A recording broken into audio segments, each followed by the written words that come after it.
আমাদের সমাজের বিজ্ঞানীরা এখনো সূর্য ঘুরে নাকি পৃথিবী ঘুরে এই নিয়ে এখনো ঠেলাঠেলি করে। আগের জমানার দুইজন বিজ্ঞানী টলেমি এবং নিকোলাস কোপারনিকাসের মধ্যে এই নিয়ে দ্বন্দ্ব লেগেছিল। আপনি জানলে অবাক হবেন যে সূর্য ঘোরাঘুরি নিয়ে এখনো পর্যন্ত সমাধান দিতে পারে নাই রব্বুল আলামিন কোরআনুল কারীমের বিজ্ঞানময় সূরা সূরাতুল ইয়াসিনের মধ্যে এই সূর্য ঘোরাঘুরির সমাধান আল্লাহ ১৫০০ বছর আগে দিয়েছেন। সুবহানাল্লাহ। আল্লাহ রব্বুল আলামিন কোরআনুল কারীমের বিজ্ঞানময় সূরা সূরাতুল ইয়াসিনের মধ্যে দুনিয়ার মানুষদেরকে জানালেন ওয়াশ-শামসু তাজরি লিমুস্তাকাররিন লাহা যালিকা তাকদীরুল আজিজিল আলীম ওয়াল কমারা قدرناه منازل حتى عاد كالعرجون القديم لا الشمس ينبغي لها أن تدرك القمر ولا الليل سابق النهار وكل في فلك يسبحون। আল্লাহ রাব্বুল আলামিন এই আয়াতের মধ্যে সূর্য ঘোরাঘুরির সমাধান দিয়েছেন। আপনি তো মিয়া বিজ্ঞান উন্নত হওয়ার পরে এখনো পর্যন্ত স্থির হতে পারেন নাই। রব্বুল আলামিন বলেন চন্দ্রকে চলার জন্য আল্লাহ আলাদা রাস্তা দিয়েছেন, সূর্যকে চলার জন্য আল্লাহ আলাদা রাস্তা দিয়েছেন। চন্দ্র কখনো সূর্যের রাস্তায় চলাফেরা করতে পারে না, সূর্য যেমন চন্দ্রের রাস্তায় চলাফেরা করতে পারে না, দিন ও রাতের উপর কায়েম হতে পারে না, রাত যেমন দিনের উপর কায়েম হতে পারে না। রব্বুল আলামিন ১৫০০ বছর আগে মানুষদেরকে জানালেন ওয়া কুল্লুন ফি ফালাকি ইয়াসবাহুন, সমস্ত কিছু তার আপন আপন গতিপথের রাস্তায় চলাফেরা করে। সুবহানাল্লাহ। আল্লাহ রাব্বুল আলামিন বললেন ওয়াশ-শামসু তাজরি লিমুস্তাকাররিন লাহা যালিকা তাকদীরুল আজিজিল আলীম ওয়াল কমারা قدرناه منازل حتى عاد كالعرجون القديم لا الشمس ينبغي لها أن تدرك القمر ولا الليل سابق النهار وكل في فلك يسبحون। আপনাদের সামনে আমি কোরআন থেকে দলিল দিলাম সূর্য ঘুরে নাকি পৃথিবী ঘুরে। এবার আসেন আল্লাহর নবীর হাদিস থেকে জানি কেন আপনাদেরকে বললাম কোরআনের সঙ্গে আধুনিক বিজ্ঞানের কোনো দ্বন্দ্ব নেই। আমার নবীর হাদিসের সঙ্গে আধুনিক স্যাটেলাইট বলেন আধুনিক বিজ্ঞানের কোনো দ্বন্দ্ব নেই। আল্লাহর নবী ১৫০০ বছর আগে সূর্য ঘোরাঘুরির সমাধান মানুষদের সামনে দিয়েছেন। আল্লাহর নবী আবু যর রাদিয়াল্লাহু তাআলা আনহুকে প্রশ্ন করল, ও আবু যর, সূর্য প্রত্যেক দিন পূর্ব দিক থেকে ঘুরে গিয়ে পশ্চিম দিকে কই যায় তুমি আমাকে বলো। আবু যর বলল, গো আল্লাহর নবী, সূর্য প্রত্যেক দিন পূর্ব দিক থেকে ঘুরে গিয়ে কোথায় যায় আমি জানি না। আল্লাহ এবং আল্লাহর রসুল এটার জবাব ভালো দিতে পারে। সুবহানাল্লাহ। নবী বলতেছেন, এবার হাদিস থেকে প্রমাণ নেন। এক দলিল পেলেন ওয়াকুল্লুন ফি ফালাকি ইয়াসবাহুন, সমস্ত জায়গায় তার আপন আপন গতিপথে চলাফেরা করে। হাদিস থেকে আসেন। নবী বলেন, আবু যর বলো তো দেখি সূর্য প্রত্যেক দিন পূর্ব দিক থেকে ঘুরে গিয়ে কই যায়? আবু যর বলেন, না আমি তো জানি না। নবী, আপনি ভালো জানেন, আপনি জানলে অবাক হবেন। রাসূল সাল্লাল্লাহু আলাইহি ওয়াসাল্লাম বলেন সূর্য প্রত্যেক দিন পূর্ব দিক থেকে ঘুরে গিয়ে পশ্চিম দিকে আল্লাহর কুদরতি পায়ে সেজদা দেয়। সুবহানাল্লাহ। বিশ্ব নবী সাল্লাল্লাহু আলাইহি ওয়াসাল্লাম আবু যরকে বললেন, ও আবু যর, সূর্য প্রত্যেক দিন পূর্ব দিক থেকে ঘুরে গিয়ে পশ্চিম দিকে আল্লাহর কুদরতি পায়ে সেজদা দেয়। সেজদা দিয়ে ক্ষান্ত থাকেন না। সেজদা দেওয়ার পরে আমার আল্লাহকে বলবেন, গো আল্লাহ, আপনি আমাকে অনুমতি দেন ঘুরে গিয়ে আবার পূর্ব দিকে উদিত হয়ে যায়। ও আবু যর, সায়াতি আলান নাসি জামান, এমন একটা জমানার মধ্যে মানুষগুলি উপনীত হয়ে যাবে যেই জমানার মধ্যে সূর্য আর ঘোরার অনুমতি পাবে না। ও আবু যর, কিয়ামতের আগে সূর্য পশ্চিম দিকে উদিত হবে। এই হাদিস থেকে বোঝা যায় সূর্য তার আলাদা রাস্তা দিয়ে চলাফেরা করে। সুবহানাল্লাহ। এই কোরআন সারা পৃথিবীর মধ্যে দামি হওয়ার অন্যতম। তাজিদ লাহু আলিয়াম মুরশিদা ওয়া নাশহাদু আল্লা ইলাহা ইল্লাল্লাহু ওয়াহদাহু লা শারীকা লাহু ওয়াল্লাযী লা যিদ্দা লাহু ওয়া লা নিদ্দা লাহু লা মিছলা লাহু ওয়া লা মাসীলা লাহু ওয়া লা কাফীলা লাহু লা শিবহা লাহু ولا شبيه له لا ولد له ولا والد له وهو الواحد الفرد الصمد لم يلد ولم يولد ولم يكن له كفوا أحد ونشهد أن سيدنا ونبينا وبشيرنا ومولانا محمدا عبد الله ورسوله أرسله بالحق بشيرا ونذيرا وداعيا إلى الله بإذنه وسراجا منيرا أما بعد فقد قال الله تعالى في كلامه المجيد وفي فرقانه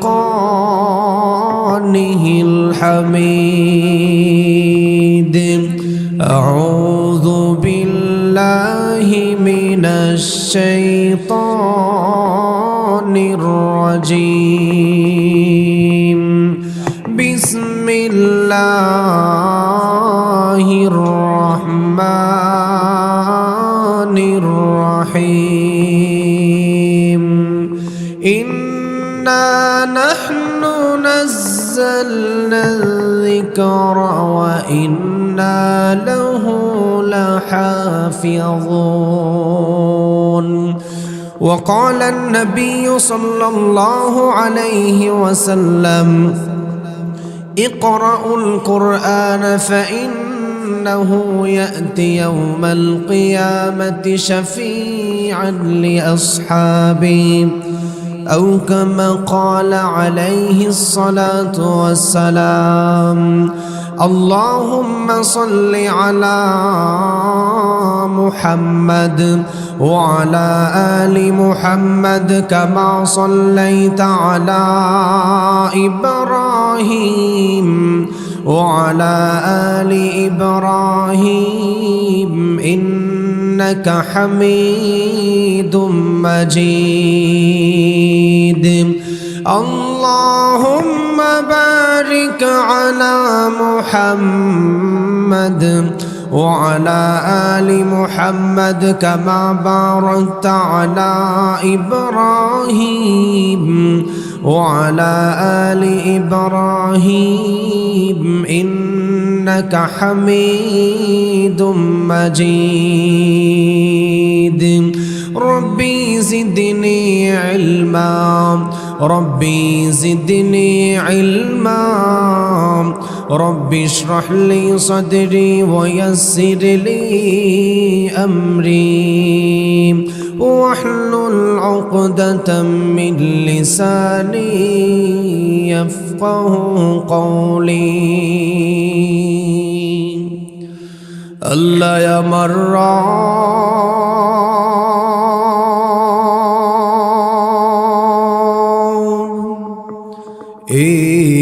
রবি আমার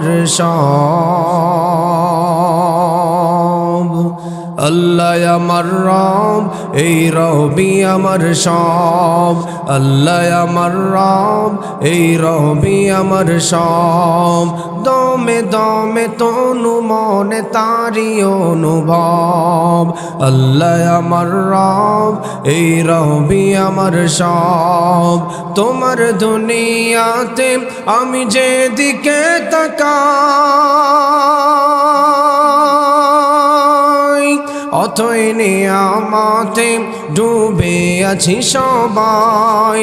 তোমার দুনিয়াতে আমি যেদিকে তাকাই, অথই নিয়ামতে ডুবে আছি সবাই। পাক পাখালির সুরে শুনি তসবি কলরব, তসবি কলরব। আল্লাহ আমার রব, এই রবি আমার সব। দমে দমে তনু মনে তারি অনুভব। তোমার মদদ পেলে আমি আর না কিছু চাই। তোমার প্রেমের অনর আমি কি দিয়ে নিভাই। তোমার মদদ পেলে আমি আর না কিছু চাই। তোমার প্রেমের অনর আমি কি দিয়ে নিভাই। যার হয়েছ তুমি তার নেই যে পড়া ভয়, নেই যে পড়া ভয়। আল্লাহ আমার রব, এই রবি আমার সব। দমে দমে তনু মনে তারি অনুভব। আল্লাহ আমার রব, এই রবি আমার সব। আলহামদুলিল্লাহ, ঐতিহ্যবাহী ব্রাহ্মণবাড়িয়া জেলার গোকর্ণঘাট উত্তরপাড়া গ্রামবাসীর উদ্যোগে 52তম বার্ষিক তাফসিরুল কোরআন মাহফিলের 10 দিনব্যাপী তাফসিরুল কোরআন মাহফিলের সম্মানিত সভাপতি সাহেব আলহাজ হজরত মোহাম্মদ আবু সালেহ সাহেব গোকর্ণঘাট উত্তরপাড়া। উপস্থিত আছেন আল্লাহর দিন প্রিয়, কোরআন প্রিয়, ইসলাম প্রিয় যুবক ভাইরা, পর্দার অন্তরালের মা ও বোনেরা। আল্লাহ রাব্বুল আলামিন সমস্ত ফিতনা ফাসাদ থেকে বাছাই করে এই জিক্রুল্লাহর মজলিসে, এই তাফসিরুল কোরআন মাহফিলে বসার সুযোগ দিয়েছেন। এজন্য সবাই শুকরিয়া তান বলি আলহামদুলিল্লাহ। আরও জোরে বলি আলহামদুলিল্লাহ। এই সমস্ত তাফসিরুল কোরআন মাহফিলে কোনো মানুষ চাইলেই নিজের শক্তিতে বসতে পারে না। এরকম তাফসিরুল কোরআন মাহফিল কোনো মানুষ চাইলেই নিজের শক্তিতে করতে পারে না। আল্লাহ তাআলা যাদেরকে দিনের জন্য ভালোবাসেন, আল্লাহ তাআলা যাদেরকে দিনের জন্য মহব্বত করেন, তাদেরকেই দিনের কাজের সাথে সম্পৃক্ত রাখেন। ঠিক কিনা বলেন? রাসূল সাল্লাল্লাহু আলাইহি ওয়াসাল্লাম বলেন, ইন্না লিল্লাহি আহলিনা মিনান নাস। সাহাবায়ে কেরাম, নিশ্চয়ই দুনিয়ার মধ্যে আল্লাহর পরিবার আছে। সাহাবায়ে কেরাম প্রশ্ন করেছিল, মান হুম ইয়া রাসূলুল্লাহ, আল্লাহর পরিবার কারা? আল্লাহর তো কোনো ওয়াইফ নেই, আল্লাহর তো কোনো সন্তান নেই, আল্লাহর তো কোনো পরিবার নাই, আল্লাহর পরিবার কারা? রাসূল সাল্লাল্লাহু আলাইহি ওয়াসাল্লাম বলেন, হুম আহলুল কোরআনি ওয়া আহলুল্লাহি ওয়া খাসাতুহু। যারা দুনিয়ার মধ্যে কোরআনওয়ালা, কোরআনকে ভালোবাসে, কোরআনকে মহব্বত করে, কোরআন শোনার ব্যবস্থা করে, কোরআন শিক্ষা দেয়, কোরআন শিক্ষা নেয়, তারা সবাই আল্লাহর পরিবারে পরিগণিত হয়। সুবহানাল্লাহ বলেন। এর মাধ্যমে কি বোঝা গেল? এই শীতের রাতে আপনারা যারা এখানে বসেছেন, আমরা সবাই আল্লাহর পরিবার। সুবহানাল্লাহ বলেন। আমি আপনাদের সামনে কোরআনুল কারীমের অসংখ্য আয়াত থেকে একটি আয়াত তেলাওয়াত করেছি। রাসূল সাল্লাল্লাহু আলাইহি ওয়াসাল্লামের অগণিত হাদিস থেকে একটি হাদিস আপনাদের সামনে পাঠ করেছি। সেই আয়াতকে সামনে রেখে, সেই হাদিসকে সামনে রেখে তাফসিরে ইলমি, এজাজে ইলমির আলোকে কিছু কথা বলে আপনাদের সামনে বিষয়ে বিদায় নিব। আপনারা শুনেছেন, এই তাফসিরের পক্ষ থেকে আমাকে একটি বিষয় দেওয়া হয়েছে, আল কোরআন ও বিজ্ঞানের উন্নতি। এই বিষয়টাকে সামনে নিয়ে কথা বলতে গেলে আগে তাফসিরে ইলমি, এজাজে ইলমির পরিচয় জানার দরকার। এই যে আপনাদের বর্তমান বাংলাদেশের ধর্মীয় উপদেষ্টা ডক্টর আফম খালেদ হোসাইন, উনি আমার স্যার। আমি ওনার কাছে বিশ্ববিদ্যালয়ে পড়াশোনা করেছি। ওনার কাছে পড়াশোনা করতে গিয়ে বিশুদ্ধ বিজ্ঞানের দর্শনের আলোকে কিভাবে তাফসীর করতে হয় আমাদেরকে পড়িয়েছেন, তাফসীর বিল রায় পড়িয়েছেন। তো তাফসীরে ইলমি বলা হয় বিজ্ঞানের বিশুদ্ধ দর্শনের আলোকে কোরআনের তাফসীর করা। বিজ্ঞানের বিশুদ্ধ দর্শনের আলোকে কোরআনের তাফসীর করতে গিয়ে যেই অলৌকিকতা প্রকাশ পায় তাকে এজাজে ইলমি বলে। সুবহানাল্লাহ পড়েন। আমরা সবাই শোনার জন্য মন দিয়ে বসবো তো ইনশাআল্লাহ। যারা এখনো ঘোরাফেরা করতেছেন তারা মাহফিলের মধ্যে চলে আসেন, গুরুত্বপূর্ণ আলোচনা হবে। আমাকে যেহেতু বিষয় দেওয়া হয়েছে সেদিকে লক্ষ্য করেই আমি আপনাদের সামনে আয়াত তেলাওয়াত করেছি। আমার সাথে সবাই বলেন তো, আল্লাহ তাআলা দুনিয়াতে মানুষদেরকে প্রেরণ করার পরে একটি কিতাব দিয়েছেন গাইডলাইন হিসাবে চলার জন্য, সেই কিতাবটির নাম কি? আরো জোরে বলেন, আল কোরআন। সারা পৃথিবীতে ৪,৫০০ ধর্ম রয়েছে, ৪,৫০০ ধর্মের আলাদা আলাদা বই আছে। প্রত্যেক ধর্মের মানুষ তাদের ধর্মগ্রন্থ অনুযায়ী জীবন চালায়। ঠিক তেমনিভাবে আপনি কুল্লু মাউলুদিন ইউলাদু আলাল ফিতরাতিল ইসলাম, আপনি কনভার্টেড মুসলিম নয়, আমি কনভার্টেড মুসলমান না, আমি হচ্ছি জন্মগতভাবে মুসলমান। জন্মগতভাবে মুসলমান হওয়ার পরে আপনার হেদায়েতের গাইডলাইন হিসাবে কোরআনকে পেলেন। কোরআন সারা পৃথিবীর ৪,৫০০ অন্যান্য ধর্ম বইয়ের চাইতে সবচাইতে দামি হওয়ার প্রথম নাম্বার কারণ হচ্ছে Quran is a book that is most read in this world. কোরআন এমন এক কিতাব যেই কিতাব সারা পৃথিবীর অন্যান্য ধর্ম বইয়ের চাইতে সবচাইতে বেশি তেলাওয়াত করা হয়। বলেন সুবহানাল্লাহ। ফর এক্সাম্পল, একটা উদাহরণ দিই। আমি জানি ব্রাহ্মণবাড়িয়াবাসী, গোকর্ণঘাটবাসী শিক্ষিত মানুষ, আধুনিক জ্যোতির্বিজ্ঞানীদের দাবি অনুযায়ী যারা মহাকাশ নিয়ে গবেষণা করে, আধুনিক জ্যোতির্বিজ্ঞানীর দাবি অনুযায়ী পৃথিবীর আহ্নিক গতি, বার্ষিক গতি, ঘূর্ণায়মানের ক্ষেত্রে একটা টাইমের ব্যবধান আছে। টাইমের ব্যবধান থাকার কারণে বাংলাদেশে এখন বাজে 8:30। ইউনাইটেড স্টেট অফ আমেরিকার মধ্যে তাকাবেন, এখন সেখানে দিনের বেলা। ঠিক কিনা বলেন? আপনি যদি বাংলাদেশের সঙ্গে ইংল্যান্ডের টাইম মিলান, টাইমের মিল খুঁজে পাবেন না। আপনি যদি বাংলাদেশের সঙ্গে ফিনল্যান্ডের টাইম মিলান, টাইমের মিল খুঁজে পাবেন না। আপনি যদি বাংলাদেশের সঙ্গে নেদারল্যান্ডের টাইম মিলান, টাইমের মিল খুঁজে পাবেন না। আধুনিক জ্যোতির্বিজ্ঞানী, মহাকাশ জ্ঞানীর দাবি অনুযায়ী বোঝা যায় টাইমের ব্যবধান থাকার কারণে সারা পৃথিবীর কোনো না কোনো দেশের মধ্যে মুসলিম রয়েছে। মুসলমান থাকার কারণে সারা পৃথিবীর কোনো না কোনো টাইমে কোনো জায়গার মধ্যে আজান হয়। আজান হওয়া মাত্রই মুসলিমরা মসজিদের মধ্যে দৌড়িয়ে চলে যায়, নামাজের মধ্যে আল কোরআন তেলাওয়াত করা হয়। এর মাধ্যমেই বোঝা যায় কোরআন সারা পৃথিবীর অন্যান্য ধর্ম বইয়ের চাইতে বেশি তেলাওয়াত করা হয়। সুবহানাল্লাহ বলেন। Quran is a book that is most read in this world, সব চাইতে বেশি তেলাওয়াত করা হয়। আর এই কোরআন সারা পৃথিবীর অন্যান্য ধর্ম বইয়ের চাইতে সবচাইতে দামি হওয়ার অন্যতম কারণ হলো এই কোরআন এমন এক কিতাব যেই কিতাব সারা পৃথিবীর অন্যান্য ধর্ম বইয়ের চাইতে সবচাইতে বেশি ছাপা হয়েছে। সুবহানাল্লাহ পড়েন। আর এই কোরআন এমন এক কিতাব যেই কিতাবের আইনকে রক্ষা করার জন্য, যেই কিতাবের আইনকে সমাজে বাস্তবায়ন করার জন্য লক্ষ লক্ষ যুবকরা অকাতরে তাদের জীবন দিয়েছেন। ঠিক কিনা বলেন?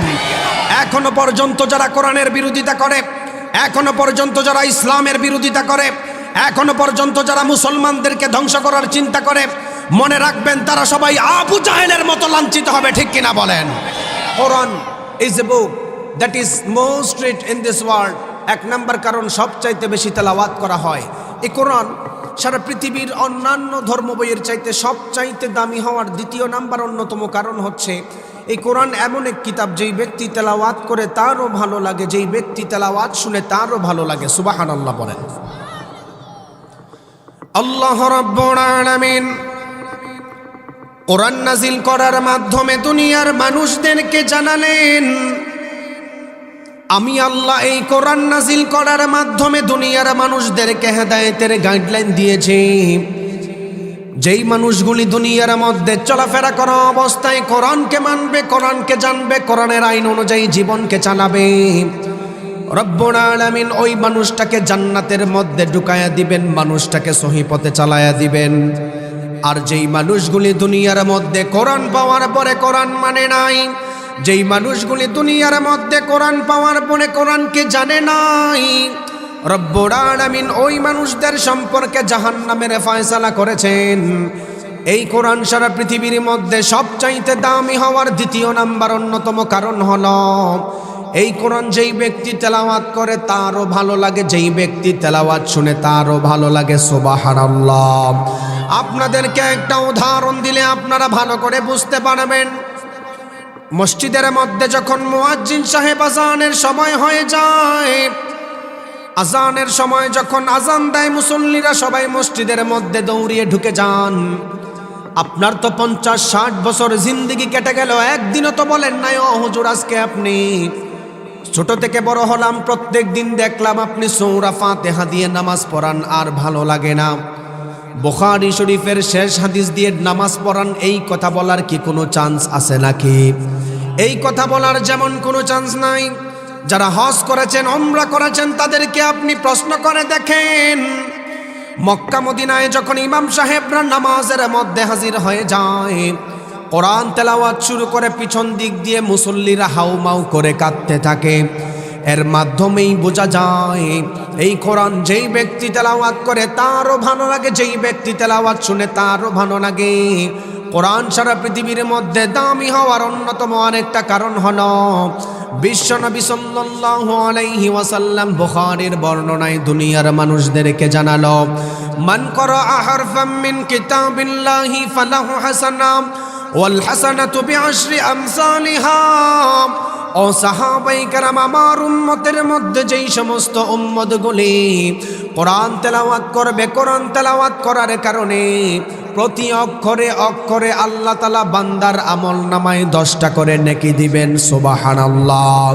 সাহাবায়ে কেরাম আমার নবীকে বলল, ইয়া রাসূলুল্লাহ, সুন্দর করে জানায়া দেন, আপনি তো বলেছেন প্রতি অক্ষরে অক্ষরে আল্লাহ তাআলা 10টা করে বান্দার আমল নামায় নেকি দিবে। ওগো আল্লাহর নবী, উম্মতের মধ্যে কোন উম্মত যদি আলিফ লাম মিম 3টা একসাথে উচ্চারণ করে তাহলে কি 10টা নেকি হবে নাকি আলাদা আলাদা নেকি হবে? আল্লাহর নবী বলল, আমার উম্মতের মধ্যে যেই সমস্ত উম্মতগুলি আলিফ উচ্চারণ করবে আল্লাহ তাআলা আলাদা 10টা নেকি দিবেন, লাম উচ্চারণ করার কারণে আল্লাহ আলাদা 10টা নেকি দিবেন, মিম উচ্চারণ করার কারণে আল্লাহ আলাদা 10টা নেকি দিবেন, আলিফ লাম মিম উচ্চারণ করার কারণে 30টা নেকি আমল নামায় দিবেন। সুবহানাল্লাহ। এই কোরআন সারা পৃথিবীর মধ্যে দামি হওয়ার অন্যতম আরেকটা কারণ হলো আপনি তো আপনার সন্তানকে কোরআন শিক্ষা দিতে চান না, আপনি তো আপনার সন্তানকে মাদ্রাসায় শিক্ষা দিতে চান না। মনে করেন মাদ্রাসায় শিখলে হয়তো আধুনিক বিজ্ঞান সম্পর্কে আপনার সন্তান কিছু জানবে না। আপনি জানলে অবাক হবেন, বিশ্বনবী সাল্লাল্লাহু আলাইহি ওয়াসাল্লাম জানালেন, ইকরাউল কুরআনা ফাইন্নাহু ইয়াতি ইয়াউমাল কিয়ামাতি শাফিআন লিআসহাবিহি। ও সাহাবায়ে কেরাম, আমার উম্মতের মধ্যে যেই সমস্ত উম্মতগুলি দুনিয়ার মধ্যে কোরআন তেলাওয়াত করে, কোরআনকে ভালোবাসে, কোরআনকে ভালোবাসা অবস্থায় দুনিয়া ত্যাগ করে, আল্লাহর নবী বললেন, ইকরাউল কুরআনা ফাইন্নাহু ইয়াতি ইয়াউমাল কিয়ামাতি শাফিআন লিআসহাবিহি। আল্লাহ তাআলা যখন লেভেল প্লেইং ফিল্ড, হাসরের ময়দান কায়েম করবেন বান্দার জন্য, কোরআন স্বয়ং আল্লাহর কাছে শাফাত করবেন, আল্লাহর কাছে শাফাত করবেন। সুবহানাল্লাহ। আল্লাহ তাআলাকে কোরআন বলবেন, গো আল্লাহ, দুনিয়ার মধ্যে এই বান্দা আপনার কোরআন তেলাওয়াত করেছিল, দুনিয়ার মধ্যে আপনার বান্দা আপনার কালাম তেলাওয়াতের জন্য মনোযোগী ছিল, হাসরের ময়দানে আমি কোরআন তার জন্য শাফাত করতেছি, যতক্ষণ পর্যন্ত আপনার বান্দাকে জান্নাতে না দিবেন কোরআন ততক্ষণ পর্যন্ত বান্দার জন্য শাফাত করবেন। সুবহানাল্লাহ। সুপারিশ করতে থাকবে সরাসরি, ইকরাউল কুরআনা ফাইন্নাহু ইয়াতি ইয়াউমাল কিয়ামাতি শাফিআন লিআসহাবিহি। কোরআন ওয়ালার জন্য কোরআন আল্লাহর কাছে সুপারিশ করবে, যে ছাড়বে না, আল্লাহ আপনি বান্দাকে জান্নাতে দেন, সে তিলাওয়াত করত। আল্লাহ রাব্বুল আলামিন কোরআন নাজিল করার মাধ্যমে দুনিয়ার মানুষদেরকে জানালেন, আপনি তো চিন্তা করেন কোরআন শিক্ষা করার কারণে আপনার সন্তান ব্যাকডেটেড হিসাবে সমাজের মধ্যে পরিচিত হবে। আমাদের সমাজের শিক্ষিত মানুষরা সন্তানদেরকে কোরআন শিক্ষা দিতে চায় না, মনে করে কোরআন শিখলে হয়তো বিজ্ঞান সম্পর্কে কিছু জানবে না। আমাদের সমাজের মানুষগুলি উচ্চশিক্ষিত হওয়ার কারণে সন্তানদেরকে কোরআন শিক্ষা দিতে চায় না, অথচ তিরমিজির বর্ণনায় আল্লাহর নবী সাহাবায়ে কেরামদেরকে জানানো, ইন্না লিল্লাহি আহলিনা মিনান নাস, সাহাবায়ে কেরাম নিশ্চয়ই দুনিয়ার মধ্যে আল্লাহর পরিবার রয়েছে। সাহাবায়ে কেরাম আমার নবীকে বলল, মান হুম ইয়া রাসূলুল্লাহ, আল্লাহর পরিবার বলতে কারা? আল্লাহর নবী বললেন, হুম আহলুল কোরআনি ওয়া আহলুল্লাহি ওয়া খাসাতুহু, যারা কোরআনওয়ালা, কোরআনকে ভালোবাসে, তারা সবাই দুনিয়ার মধ্যে আল্লাহর পরিবার হয়ে যায়। সুবহানাল্লাহ। এই কোরআন সারা পৃথিবীর মধ্যে সবচাইতে দামি হওয়ার এক নাম্বার কারণ হচ্ছে Quran is a book that is most read in this world, সবচাইতে বেশি তেলাওয়াত করা হয়। দ্বিতীয় নাম্বার অন্যতম কারণ হচ্ছে এই কোরআন এমন এক কিতাব, যেই কিতাবের তেলাওয়াত কোনো মানুষ করে, কোরআন তার জন্য আল্লাহর কাছে সুপারিশ করবে। সুবহানাল্লাহ।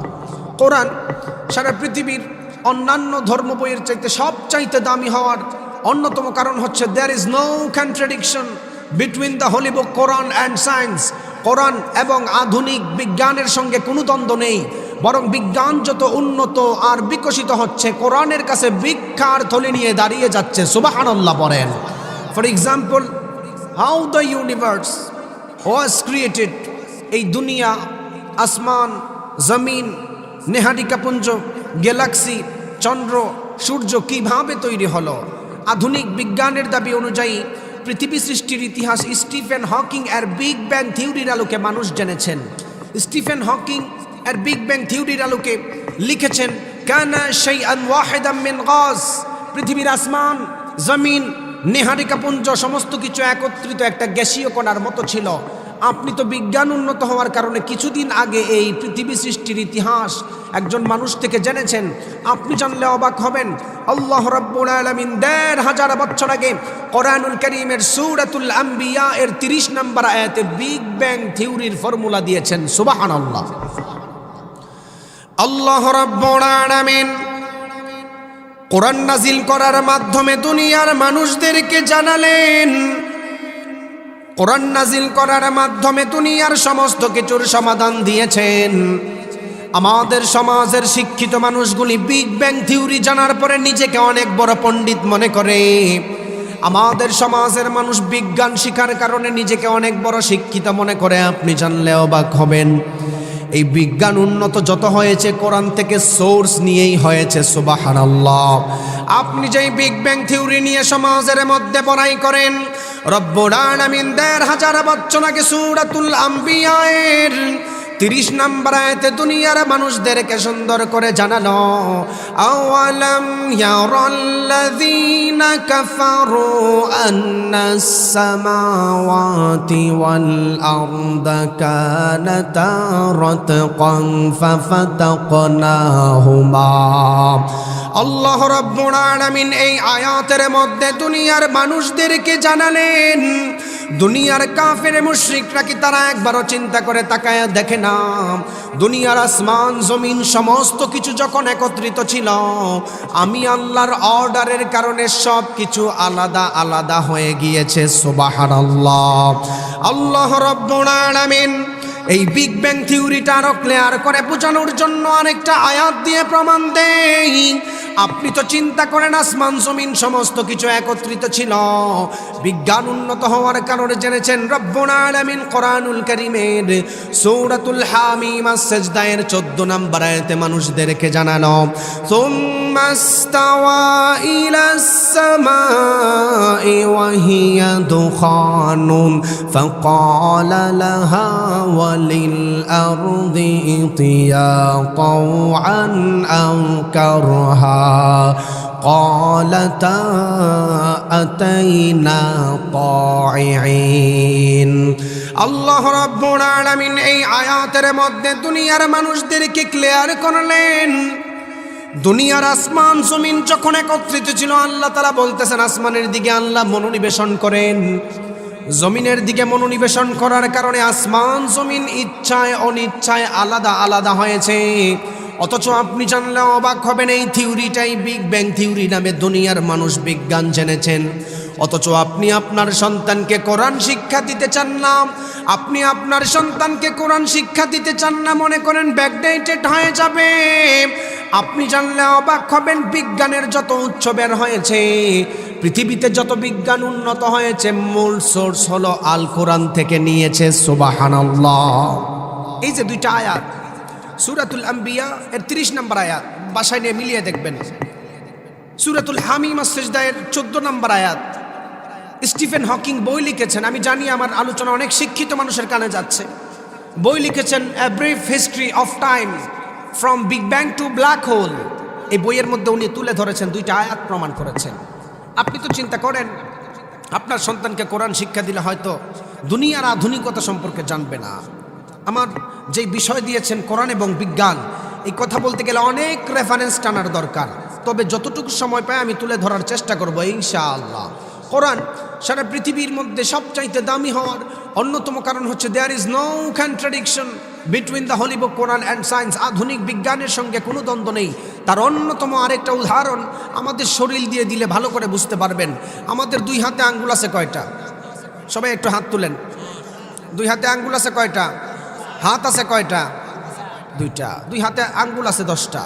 আপনি জানলে অবাক হবেন, বিজ্ঞান উন্নত হওয়ার কারণে, আধুনিক স্যাটেলাইটের যুগে বিজ্ঞান যাওয়ার কারণে, বিজ্ঞানের দাবি অনুযায়ী 1856 সালের আগে দুনিয়ার মানুষ ফিঙ্গার প্রিন্টের তত্ত্ব জানতো না। আপনার যে হাতে 10টা আঙ্গুল আছে, এই গোকর্ণঘাটে যদি কেউ 10তলা বাড়ি কিনে 10 শতক জায়গা ক্রয় করে, ওই মানুষটা তো হাতের ছাপ দেয় কি দেয় না দলিলে? আপনাদের মনে হয় লাগে না? আচ্ছা, লাগে। তো লাগলে আধুনিক বিজ্ঞানের দাবি অনুযায়ী 1856 সালে ব্রিটিশ বিজ্ঞানী উইলিয়াম হার্শাল মানবদেহের উপর রিসার্চ করে মানুষদেরকে জানিয়েছেন, আধুনিক বিজ্ঞানের দাবি, আমাদের দাবি না, হুজুরদের দাবি নয়, কোরআনের দাবিও নয়, বিজ্ঞানের দাবি। 1856 সালের আগে দুনিয়ার মানুষ ফিঙ্গার প্রিন্টের তথ্য জানতো না। উইলিয়াম হার্শাল বলেছেন, পৃথিবীর 7 থেকে 800 কোটি মানুষ, আপন ভাই একজনের সাথে আরেকজনের হাতের ছাপের কোনো মিল নাই। সুবহানাল্লাহ। আল্লাহ রাব্বুল আলামিন কোরআন নাজিল করার মাধ্যমে সমস্ত কিছুর সমাধান দিয়েছেন। আপনি তো মিয়া ফিঙ্গার প্রিন্টের তত্ত্ব জানার কারণে ওলামাই কেরামদেরকে কাঠমোল্লা বলে গালি দেন। আপনি তো বিজ্ঞান উন্নত হওয়ার কারণে সিরুমের মধ্যে বসে হুজুরদেরকে আপনি এলাকার মধ্যে কাঠমোল্লা বলেন। মাদ্রাসা শিক্ষার ব্যবস্থাকে আপনি চিন্তা করেন ব্যঙ্গের ছাতা বলে গালি দেন। আপনি তো চিন্তা করেন নাই 1856 সালে ফিঙ্গার প্রিন্টের তথ্য জেনেছেন রব্বুল আলামিন 1500 বছর আগে। সূরাতুল কিয়ামা এর 3 এবং 4 নম্বর আয়াতে এই ফিঙ্গার প্রিন্টের তথ্য আল্লাহ মানুষদেরকে দিয়েছেন। সুবহানাল্লাহ।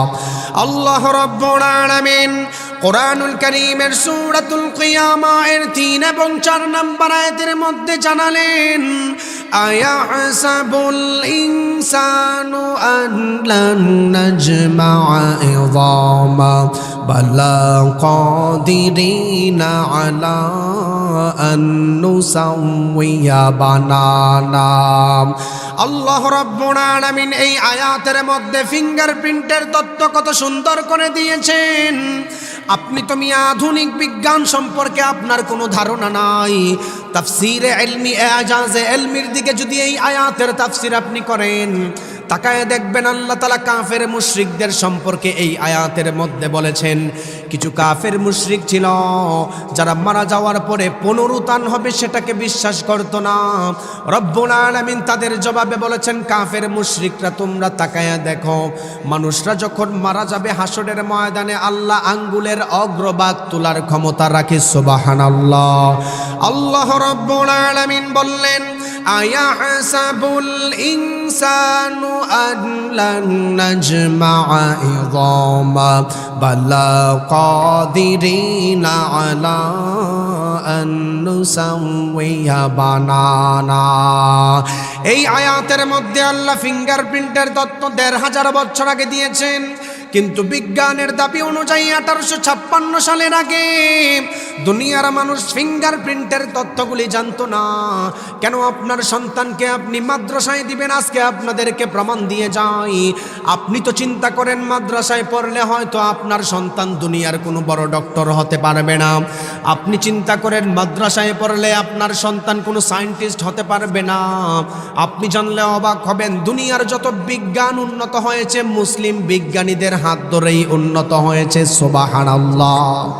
এই পৃথিবীর যত উন্নত দেখেন বিজ্ঞানের, the enduring legacy of Muslim civilization আপনি খুলে দেখবেন। দুনিয়ার যত বিজ্ঞান আপনি দেখেন, অধিকাংশ বিজ্ঞানের উন্নতি সব মুসলিম ডক্টর থেকে আসছেন, মুসলিম বড় বড় বিজ্ঞানী থেকে আসছেন। সুবহানাল্লাহ বলেন। আমি কেন বলি there is no contradiction between the holy book Quran and science? কেন বলি? অন্যতম একটা উদাহরণ দিই। বিজ্ঞান স্যাটেলাইটের যুগে উন্নত হওয়ার পরে এখনো পর্যন্ত সমাধান দিতে পারেন হয়েছি। আপনাদেরকে আপনাদের ঐতিহ্য সিভিলাইজেশন সম্পর্কে আমি তথ্য দিয়ে যাই যে বিজ্ঞানী 2000 সালে এক কথা বলে 2024 সালে এটা আবার চেঞ্জ হয়, ঠিক কিনা বলেন? বিজ্ঞান যদি 1900 সালে এক কথা বলে 2024 সালে সেটা চেঞ্জ হয়ে যায়।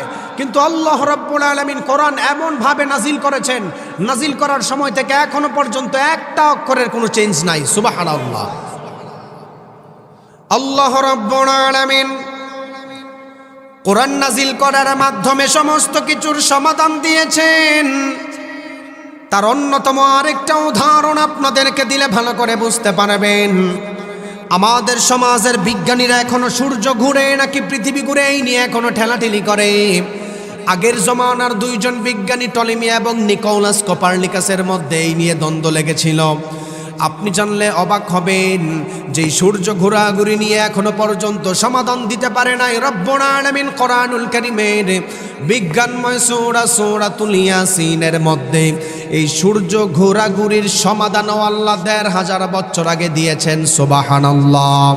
আল্লাহ রাব্বুল আলামিন কোরআনুল কারীমের বিজ্ঞানময় সূরা সূরাতুল ইয়াসিনের মধ্যে দুনিয়ার মানুষদেরকে জানালেন, ওয়াশ-শামসু তাজরি লিমুস্তাকাররিন লাহা যালিকা তাকদীরুল আজিজিল আলীম ওয়াল কমারা قدرناه منازل حتى عاد كالعرجون القديم لا الشمس ينبغي لها أن تدرك القمر ولا الليل سابق النهار وكل في فلك يسبحون।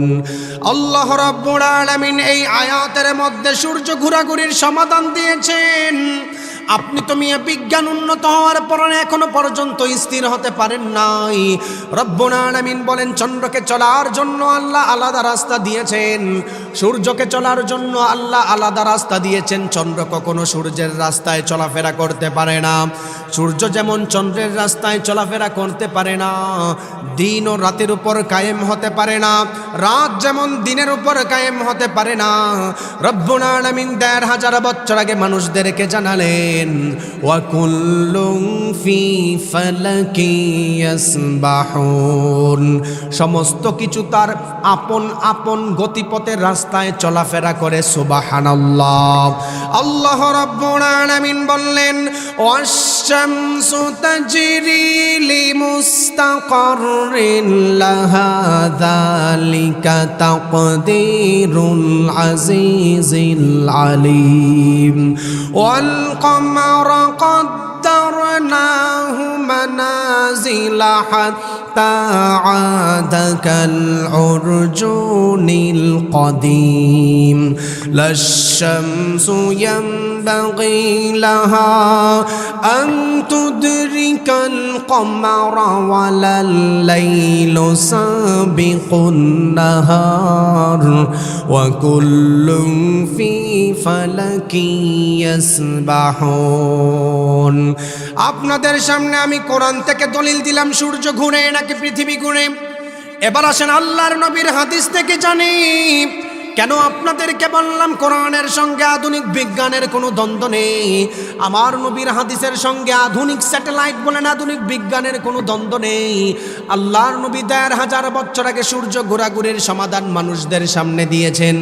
আল্লাহর নবী আবু যর রাদিয়াল্লাহু তাআলা আনহুকে প্রশ্ন করল, ও আবু যর, সূর্য প্রত্যেক দিন পূর্ব দিক থেকে ঘুরে গিয়ে পশ্চিম দিকে কই যায় তুমি আমাকে বলো। আবু যর বলল, গো আল্লাহর নবী, সূর্য প্রত্যেক দিন পূর্ব দিক থেকে ঘুরে গিয়ে কোথায় যায় আমি জানি না। আল্লাহ এবং আল্লাহর রসুল এটার জবাব ভালো দিতে পারে। সুবহানাল্লাহ। নবী বলতেছেন, এবার হাদিস থেকে প্রমাণ নেন।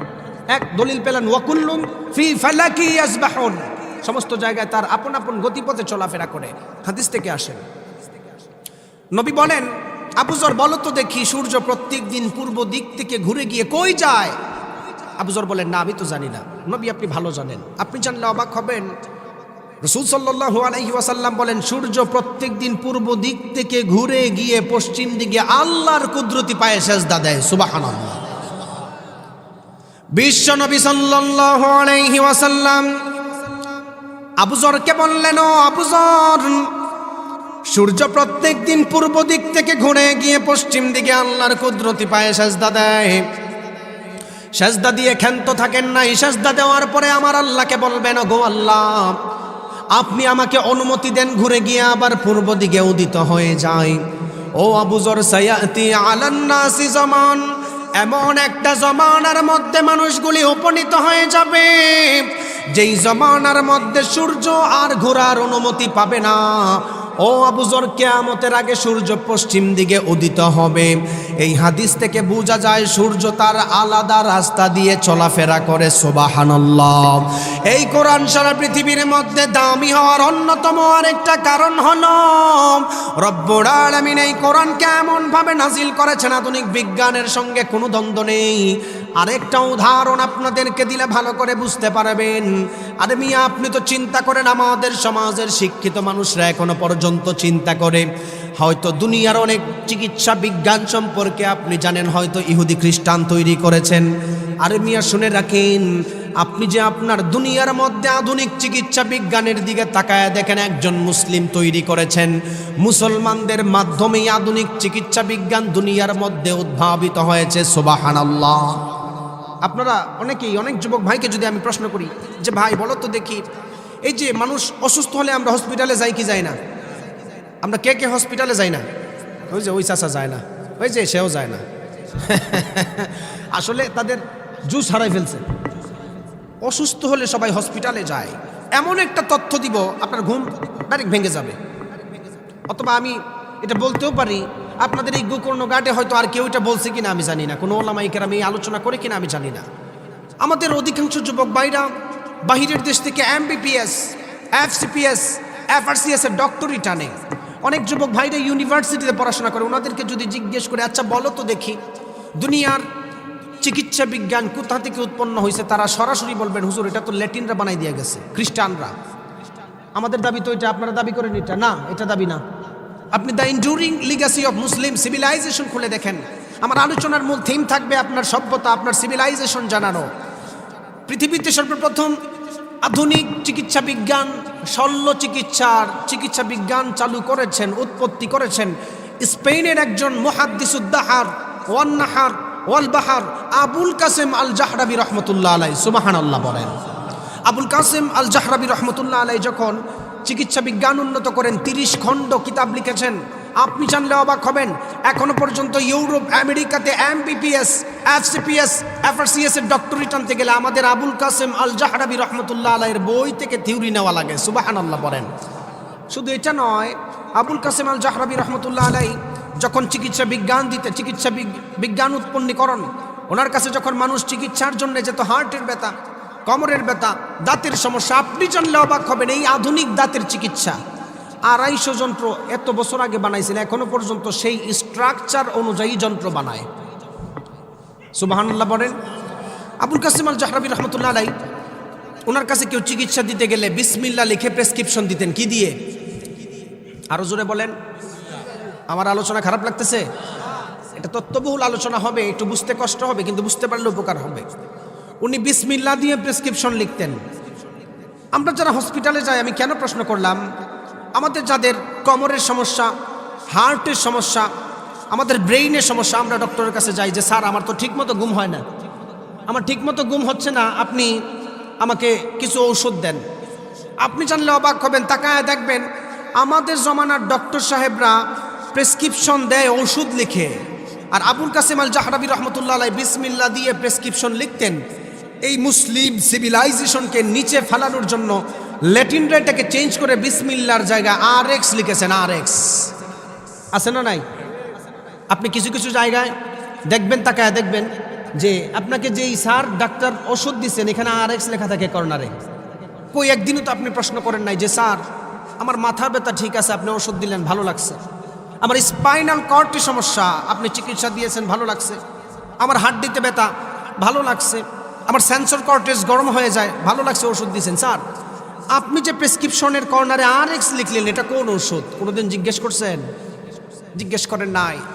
আপনি মুসলিম, আমি মুসলিম, আমরা অসচেতন মুসলমান।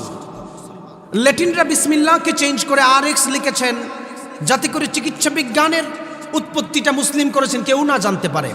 RX এর অন্যতম মিনিং হচ্ছে, গুগলে আপনি সার্চ করবেন, গুগলে সার্চ করার পরে দেখবেন এই RX এর মিনিং হচ্ছে ওই জমানার একটা গ্রিক মিশরীয় দেবীকে অনুসরণ করা, যেই মিশরীয় গ্রিককে অনুসরণ করলে তাদের আকীদা ছিল মানুষ আর কখনো অসুস্থ হবে না। নাউজুবিল্লাহ পড়েন। সুস্থতা দেওয়ার মালিক কে?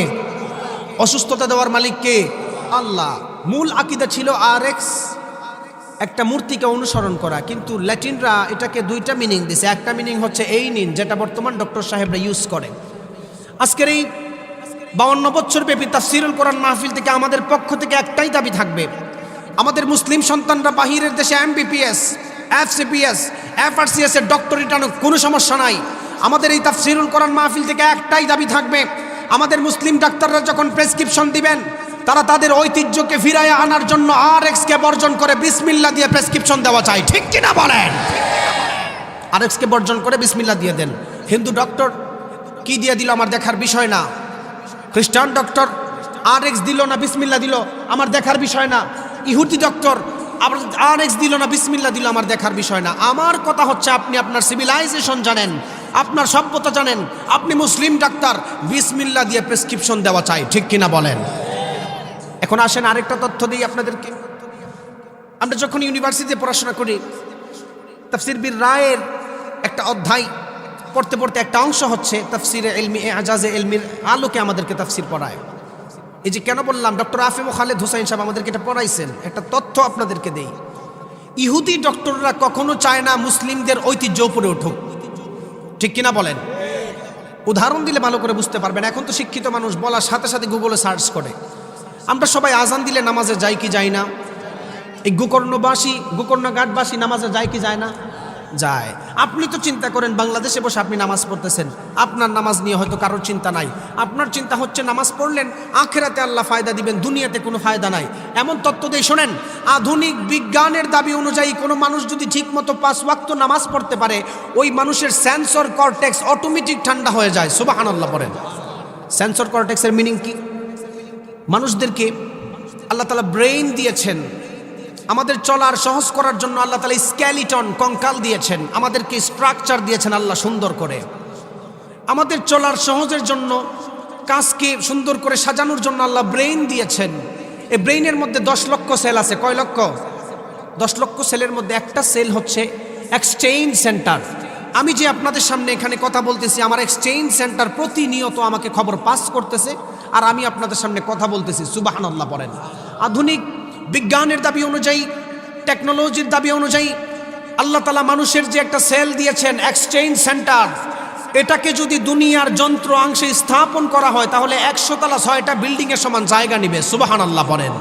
ওনাদের দাবি হচ্ছে এই এক্সচেঞ্জ সেন্টার আপনাকে যে এত তাড়াতাড়ি কাজ সম্পন্ন করার খবর দিচ্ছে, এটার স্পিডটা এত বেশি হয়, এটা যদি গরম হইতো ইঞ্জিন আকারে পদ্মা নদীর 7টা নদী লাগবে পানি। কিন্তু আপনি অবাক হবেন মুসলিম সভ্যতাকে ইহুদিরা কিভাবে নিচে রেখেছেন। একটা উদাহরণ দিই, আমাদের পাশের দেশ পাকিস্তান, আমাদের ধারে কাছে পাকিস্তানের একজন বিখ্যাত ডক্টর মাজেদ জামান উসমানী উনি ইউরোপের একটা ইউনিভার্সিটিতে ফিজিওথেরাপির উপর শিক্ষা নেওয়ার জন্য গিয়েছেন। আমাকে বিষয় দেওয়া হয়েছে কোরআন এবং আধুনিক বিজ্ঞানের উন্নতি সম্পর্কে। সেই বিষয়টাকে সামনে রেখে বলতে চাচ্ছি, আমাদের পাকিস্তানের বিখ্যাত ডক্টর মাজেদ জামান উসমানী ইউরোপের একটা ইউনিভার্সিটিতে গিয়েছিলেন ফিজিওথেরাপির উপর শিক্ষা নেওয়ার জন্য। সেখানে তিনি দুইজন ডক্টরের সঙ্গে দেখা করেন, দুইজন বড় বড় পণ্ডিতের সঙ্গে দেখা হয়। একজনের নাম হচ্ছে স্মিথ অ্যান্ড্রিস, আরেকজনের নাম হচ্ছে চার্লস ফকনার, ইহুদি ডাক্তার। ইহুদি ডাক্তারের কাছে যাওয়ার পরে মুসলিম ডাক্তার জিজ্ঞেস করলেন যে, স্যার, আপনার কাছে পৃথিবীর বিভিন্ন জায়গা থেকে মানুষ আসে, তাদের ঘাড়ের সমস্যা, হার্টের সমস্যা, ব্রেইনে উচ্চ রক্তচাপের কারণে মানুষ স্ট্রোক করে মারা যাচ্ছে, হার্ট ঠিক মতো পাঞ্চ করতেছে না। আমি অবাক হয়ে দেখলাম, স্যার, আপনি যেই তাদেরকে চিকিৎসা দেন সব তো আমাদের ধর্মের নামাজের ব্যায়ামের মতো। সুবহানাল্লাহ। এখনো পর্যন্ত ইউরোপ আমেরিকাতে আপনার উচ্চ রক্তচাপ, হার্ট অ্যাটাকওয়ালা মানুষ যদি যায়, কোমরের ব্যথা, পায়ের ব্যথা, এই চিকিৎসা দেওয়ার জন্য তাদেরকে নামাজের ব্যায়াম শিক্ষা দেয়। সুবহানাল্লাহ পড়েন। কেন বললাম? মুসলিম সভ্যতা ধ্বংস করার জন্য ইহুদি খ্রিস্টান কেমনভাবে খেপেছেন। এই নামাজের ব্যায়ামটা মুসলিমের যে ঐতিহ্য, এটাকে লুকানোর জন্য ইহুদিরা এটার নাম দিয়েছেন ইউরোলিঙ্গুইস্টিক। আপনি ইউরোলিঙ্গুইস্টিক লিখে সার্চ দেন, দেওয়ার সাথে সাথে দেখবেন সেখানে যেইভাবে নামাজ পড়ে, যেইভাবে রুকু করে, সেইভাবে রুকুর মতো দেখা যায়। সুবহানাল্লাহ পড়েন। আল্লাহ রাব্বুল আলামিন কোরআন নাজিল করার মাধ্যমে দুনিয়ার মানুষদেরকে জানালেন, দুনিয়ার মানুষ কোরআন পাওয়ার পরে যারা কোরআনকে মানে নাই, কোরআনকে জানে নাই, কোরআনকে অস্বীকার করেছে, দুনিয়ার মধ্যে কোরআন পাওয়ার পরে কোরআনকে জানে নাই, ওই মানুষদেরকে রব্বুল আলামিন দুনিয়া এবং আখিরাতের মধ্যে তিনটা শাস্তি দিবেন। বলেন কয়টা? আল্লাহ রাব্বুল আলামিন কোরআনুল কারীমের 20 নম্বর সূরা সূরাতুত তাহা এর 124 থেকে 26 নম্বর আয়াতে জানালেন, ওয়ামান আ'রাদা আন যিকরি ফাইন্না লাহু মাঈশাতান দনকা ওয়া নাহশুরুহু ইয়াওমাল কিয়ামাতি আ'মা ক্বালা রাব্বি লিমা হাশারতানি আ'মা ওয়া قد كنت بصيرا قال كذلك أتتك آياتنا فنسيتها وكذلك اليوم تنسى। আল্লাহ রাব্বুল আলামিন এই আয়াতের মধ্যে দুনিয়ার মানুষদেরকে ক্লিয়ার করে জানালেন, মানুষদের কাছে কোরআন যাওয়ার পরে যারা কোরআনকে মানে নাই, কোরআনকে অস্বীকার করেছে, ওই মানুষটা দুনিয়ার মধ্যে কখনো সুখ শান্তি খুঁজে পাবে না। মাঈশাতান দনকা এর 2 নাম্বার ব্যাখ্যা ইমাম ফখরুদ্দিন রাজি রহমতুল্লাহি আলাইহি জানালেন, মানুষটা যখন মারা যাবে সঙ্গে সঙ্গে কবরে রাখার সঙ্গে সঙ্গে আল্লাহ তাআলা মানুষটার কবরটাকে সংকীর্ণ করবেন। 3 নাম্বার শাস্তি সম্পর্কে রব্বুল আলামিন বললেন, ওয়া নাহশুরুহু ইয়াওমাল কিয়ামাতি আ'মা, ওই মানুষদেরকে আল্লাহ হাসরের ময়দানে অন্ধ অবস্থায় হাজির করবেন। যেই মানুষরা হাসরের ময়দানে অন্ধ অবস্থায় হাজির হয়ে যাবে, অন্ধ অবস্থায় হাজির হওয়ার পর আমার আল্লাহকে বলবে, না গো আল্লাহ, দুনিয়ার মধ্যে আমার চোখ ছিল, কেন আপনি আমাদেরকে অন্ধ অবস্থায় তুললেন? দুনিয়ার মধ্যে চলার জন্য আপনি আমাকে স্কেলিটন দিলেন, আমি সহজভাবে চলাফেরা করেছি। দুনিয়ার মধ্যে আপনি স্পাইনাল কর্ড দিয়েছেন, আমি মানুষদের সঙ্গে চলাফেরা করার জন্য স্ট্রং থেকেছি। ওগো আল্লাহ, কেন আপনি চোখ থাকার পরে আমাকে অন্ধ অবস্থায় তুললেন? রব্বুল আলামিন তাদের কথাটাও সুন্দর করে জানালেন, ক্বালা রাব্বি লিমা হাশারতানি আ'মা ওয়া ক্বাদ কুনতু বাসীরা। ওগো আল্লাহ, অন্ধ অবস্থায় তোলার কারণ কি? মানুষরা আল্লাহর কাছে প্রশ্ন করবেন। রব্বুল আলামিন সূরাতুত তাহা এর 126 নম্বর আয়াতে জানানো, ক্বালা কাযালিকা আতাতকা আয়াত آياتنا فنسيتها وكذلك اليوم تنسى দুনিয়ার মধ্যে তোমাদের কাছে কোরআন গিয়েছিল, কোরআনকে মানো নাই। নবী রাসূলরা গিয়েছিল, নবী রাসূলকে মানো নাই। কোরআন যাওয়ার পরে কোরআনকে ব্যাকডেটেড কিতাব বলে গালি দিয়েছিলে, দূর দূর করে আলেমদেরকে তাড়াইয়া দিয়েছিলে। অপমান করার কারণে আল্লাহ তাআলা বান্দাদেরকে হাসরের ময়দানে অন্ধ অবস্থায় তুলবেন। আপনি জানলে অবাক হবেন, একমাত্র হাসরের ময়দানে লাঞ্ছনা নয়। মুফাসসিরিনে কেরাম দুনিয়ার মানুষদেরকে জানালেন, যেই মানুষরা দুনিয়ার মধ্যে কোরআন পাওয়ার পরে কোরআন মানে না, কোরআন জানে না, কোরআন শিক্ষাকে ব্যঙ্গের ছাতা বলে গালি দেয়, মুফাসসিরিনে কেরাম বলেন ওই মানুষটার কপালের মধ্যে জুতার মালা লাগায়া আল্লাহ তাআলা দুনিয়ার মধ্যে অপমান করেন, ঠিক কিনা? কোরআন মানবেন না, অপমান নিশ্চিত। একটা উদাহরণ দেই, এই যে আমাদের বিগত সরকার যারা পালাই গেছে, ওনাদের একজন বিখ্যাত ব্যক্তি ছিল আপনার সালমান এফ রহমান সাহেব, দরবেশ যাদেরকে চিনেন, সালমান এফ রহমান সাহেব। উনি তাফসিরের একটা মাঠের মধ্যে বসে দাঁড়ায় বক্তব্য দিয়েছিলেন, কোরআনের কিছু অংশ মানি, কিছু অংশ মানি না। নাউজুবিল্লাহ বলেন। হাদিসের কিছু অংশ মানি, কিছু অংশ মানি না। এই যে হাদিসের কিছু অংশ মানে, কিছু অংশ মানে না, কোরআনের কিছু অংশ মানে, কিছু অংশ মানে না, এর জোয়ার কোথা থেকে আসলো? আপনি তো চিন্তা করেন 2023-24 সালে হয়তো শিক্ষা ব্যবস্থা ধ্বংস হয়েছেন। আমাদেরকে ইউনিভার্সিটিতে একটি কিতাব পড়ায়, আল কোরআন ওয়াল মুস্তাশরিকুন, প্রফেসর ডক্টর রশিদ জাহিদ হাফিজাহুল্লাহ আমাদেরকে কিতাব পড়াইছেন। আল কোরআন ওয়াল মুস্তাশরিকুন খুলে দেখবেন, আমাদের সমাজের শিক্ষিত মানুষরা ওরিয়েন্টালিস্টদেরকে বিশ্বাস করে। ওরিয়েন্টালিস্টের মিনিং কি? ইংলিশে যাকে ওরিয়েন্টালিস্ট বলা হয়, বাংলাকে তাকে প্রাচ্যবাদ বলা হয়, আরবিতে তাকে মুস্তাশরিকিন বলে। এই মুস্তাশরিকিন তাদের কাজ সম্পর্কে আমাদেরকে একটা বই পড়াইছেন। আমি একটা তথ্য দেখে অবাক হলাম। এই যে আমাদের সমাজের এই সালমান এফ রহমান সাহেব কোরআনের কিছু অংশ মানে, হাদিসের কিছু অংশ মানে, এটা কোথা থেকে আসলো? মুফাসসিরদের ভাষা অনুযায়ী দুনিয়াতেও লাঞ্ছনা হবে। স্পষ্ট দুনিয়ার মধ্যে প্রমাণ পেয়েছেন, কোরআনের কিছু অংশ মানে, কিছু অংশ মানে না বলে দাবি করা সালমান এফ রহমান লঙ্গি নিয়েও বর্ডার দিয়ে পালাইতে পারে নাই, ঠিক কিনা বলেন? নগদ প্রমাণ। আর কি দিব আপনাদেরকে? তো আল কোরআন ওয়াল মুস্তাশরিকুন এই বইটা পড়তে গিয়ে আমি দেখলাম মানুষরা দুই কারণে ধ্বংস হয়। কয় কারণে? আমার কথা বুঝতেছেন না? সম্ভবত আমাদের ব্রাহ্মণবাড়িয়ার কৃতি সন্তান আব্দুল বাতেন কাসিমে হাফিজাহুল্লাহ হয়তো চলে আসছেন। হুজুর আসলে আমি বয়ান ছেড়ে দিব সাথে সাথে। তো হুজুর আসলে ছেড়ে দিব, আমি তথ্যটা দিয়ে যাই। আল কোরআন ওয়াল মুস্তাশরিকুন, এই সমাজের যারা শিক্ষিত মানুষ আছেন ভালো করে একটু শোনেন। আমাদের সমাজের মানুষ দুই শ্রেণীর মানুষের কারণে গুমরা হয়। কয় শ্রেণীর মানুষ? আরো জুড়ে। এক শ্রেণীর মানুষ হচ্ছে উচ্চ শিক্ষিত ডক্টরেট সাহেব, বাহিরের দেশে পড়াশোনা করছে। বাহিরের দেশে পড়াশোনার কারণে সমাজে একটা ভ্যালু আছে না নাই? সম্মান দেয়। চিন্তা করে উনি অক্সফোর্ড ইউনিভার্সিটিতে পড়াশোনা করছেন, উনার মতো শিক্ষিত আর কেউ নাই। আপনি জানলে অবাক হবেন। আপনি অক্সফোর্ডে পড়েন, কোনো সমস্যা নেই। টরেন্টো ইউনিভার্সিটিতে পড়েন, কোনো সমস্যা নেই। বোস্টন ইউনিভার্সিটি পড়েন, কোনো সমস্যা নেই। মনে রাখবেন, যেই শিক্ষা ব্যবস্থার সঙ্গে কোরআন হাদিসের কানেক্ট নাই, সেই শিক্ষা ব্যবস্থা মানুষদেরকে ধ্বংস করে, ঠিক কিনা বলেন? উচ্চ শিক্ষিত মানুষ বাহিরের দেশ থেকে পড়াশোনা করার পরে দেশে আসে, আইসা বলে কোরআনের কিছু অংশ সত্যি, কিছু অংশ জাল। আমাদের সমাজের কিছু মানুষ, শিক্ষিত মানুষ আছে, রাসূল সাল্লাল্লাহু আলাইহি ওয়াসাল্লামের হাদিসকে, সুন্নতে রাসূলকে ইসলামের দ্বিতীয় সেকেন্ডারি দলিল মানতে চায় না। এমন আছে না নাই? যাদেরকে আপনারা লা মাযহাবি হিসাবে চিনেন। কোথা থেকে আসলো লা মাযহাবি বলেন? আমরা তো আমাদের মতো তথ্য দেই, ওলামায়ে কেরামের মতো তথ্য দেয়। আমি ডিফারেন্ট তথ্য দিয়ে যাচ্ছি, শোনেন। আলেমদের মধ্যে কেউ যদি হাদিস অস্বীকারী হয়, মনে রাখবেন সে স্পষ্ট সৌদি আরবের রিয়াল খায় এই কাজ করছে। আরো জোরে বলেন।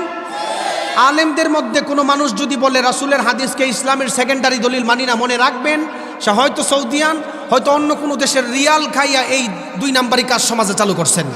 কিন্তু উচ্চ শিক্ষিত মানুষগুলি কি কারণে লা মাযহাবি হয়? নতুন তথ্য শুনে যান। বাহিরের দেশে কয়েকজন স্কলারের বই পড়ানো হয়, তারা ইসলামিক স্কলার নয়, তারা হচ্ছে প্রাচ্যবাদ। আল কোরআন ওয়াল মুস্তাশরিকুন খুলে দেখবেন, ওইখানের মধ্যে 2 জন লেখকের নাম স্পষ্ট তুলে ধরা। 1802 সালে যার জন্ম জোসেফ শাক্ট, 1903 সালে যার জন্ম গোল্ড জিহের, ব্রিটিশ ইসলামী স্কলার, যাদেরকে আপনারা পরিচিত হিসাবে চিনেন শিক্ষিত মানুষরা, ওনারা বই লিখেছেন origin of Muhammadan jurisprudence, aspect of Islamic civilization, mister Arberry, Nicholson, এইরকম লোক বই লিখছেন। আমার খুব দুঃখ হয় এই সমস্ত বই অক্সফোর্ড ইউনিভার্সিটির স্বীকৃত দেওয়া, টরেন্টো ইউনিভার্সিটিতে স্বীকৃত দেওয়া, আপনার বোস্টন ইউনিভার্সিটির স্বীকৃত দেওয়া, এই বইয়ের মধ্যে ইহুদি ব্যক্তিরা বই লিখছেন। বই লেখার মূল কারণ হচ্ছে রাসূল সাল্লাল্লাহু আলাইহি ওয়াসাল্লামের চরিত্র নিয়ে বই লিখেছেন জোসেফ শেখট। বই লেখার সময় সর্বপ্রথম বলেছেন রাসূল সাল্লাল্লাহু আলাইহি ওয়াসাল্লামের জিন্দেগির মতো রাসূল সাল্লাল্লাহু আলাইহি ওয়াসাল্লামের আদর্শবান নবী আর দুনিয়াতে আসবে না। সুবহানাল্লাহ পড়েন।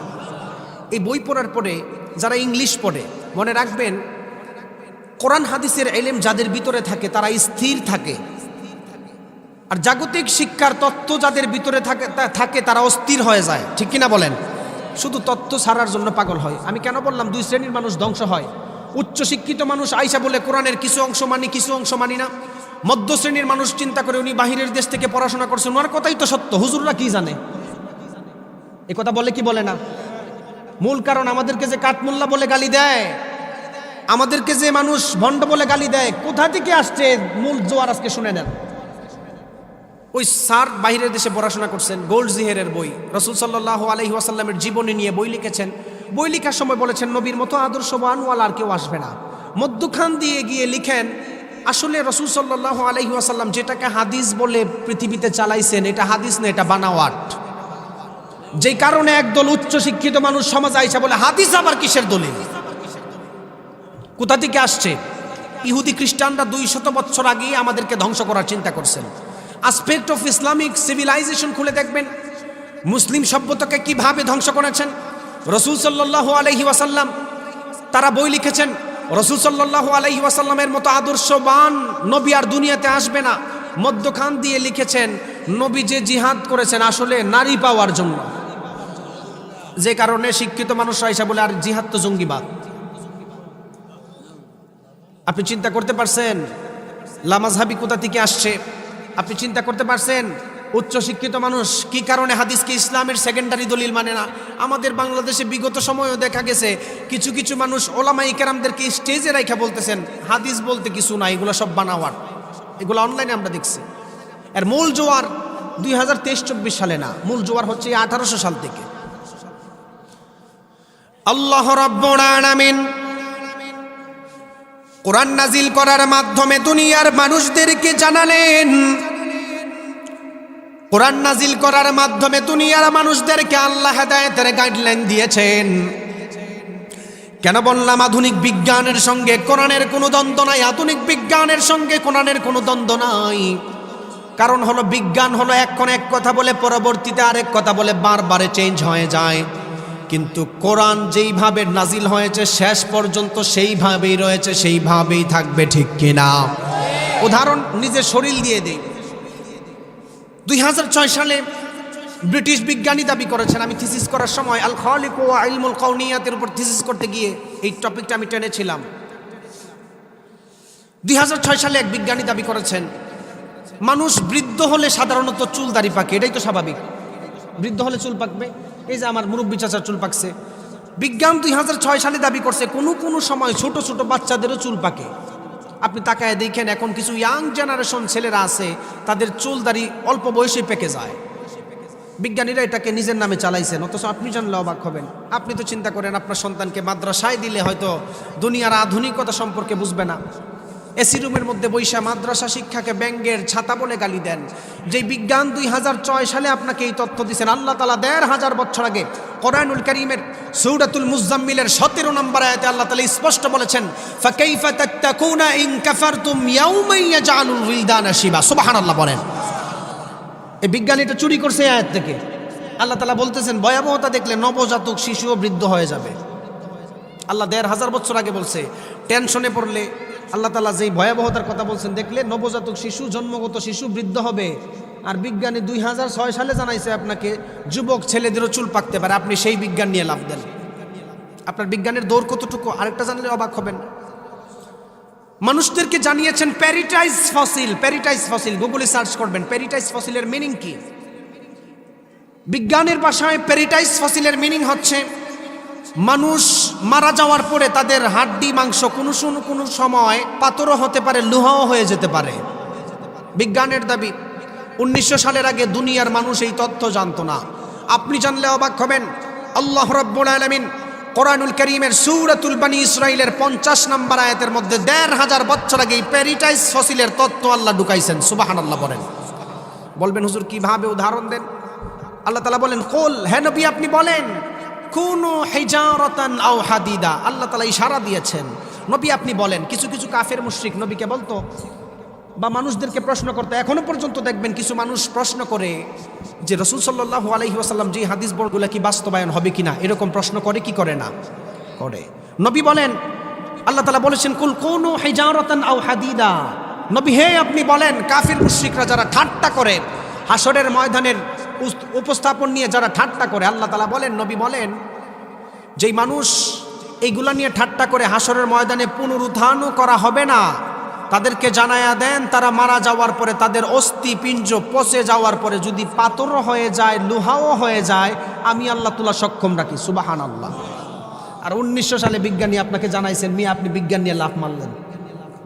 আপনি চিন্তা করেন, আপনি শিক্ষিত মানুষ, আপনি দাবি করেন আপনি ও জেনারেল লাইনে পড়াশোনা, ভালো কথা পড়াশোনা করেন, কিন্তু আপনি কিভাবে বলেন কোরআন থেকে বিজ্ঞান আগিয়ে? কিভাবে আপনার ধর্মে ধরে কিভাবে? আল্লাহ রাব্বুল আলামিন কোরআন নাজিল করার মাধ্যমে দুনিয়ার মানুষদেরকে আর সুন্দর করে জানালেন। আমাদের সমাজের মানুষ বই লেখার পরে দেখবেন বইয়ের প্রথম পৃষ্ঠার মধ্যে লিখে দেয়, আমার বই লেখার মধ্যে যদি কোনো প্রিন্টিং এ মিস্টেক হয়ে যায় অমুক নাম্বারে ফোন কল করবেন।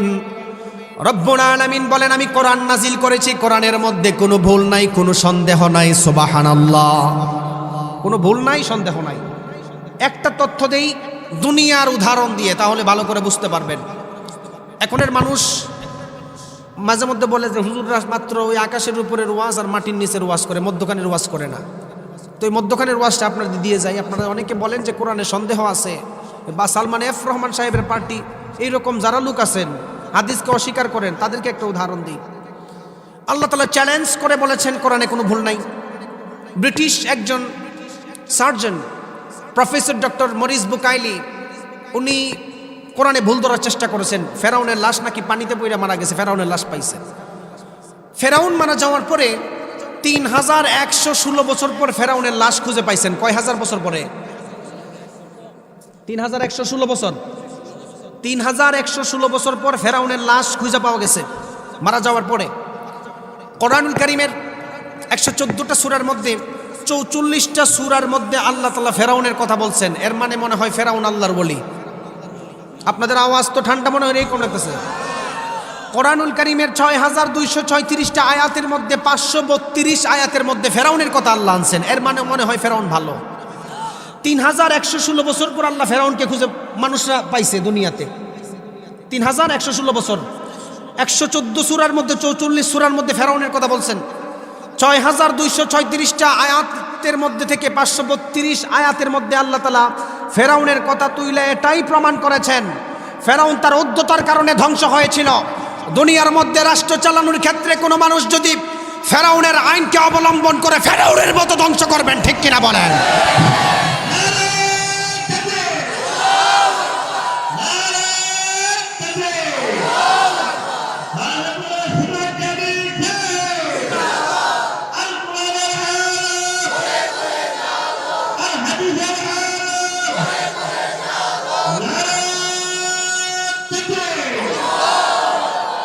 ফেরাউনের কথা আল্লাহ তাআলা 532 আয়াতে বলার তথ্যগুলি, কোরআনের অনেক ডাইমেনশন আছে। আপনি আমি রিসার্চ করি না। আপনি কনভার্টেড মুসলিম নয়, আমি বারবার বলতেছি, আপনি জন্মগতভাবে মুসলমান। কুল্লু মাউলুদিন ইউলাদু আলাল ফিতরাতিল ইসলাম।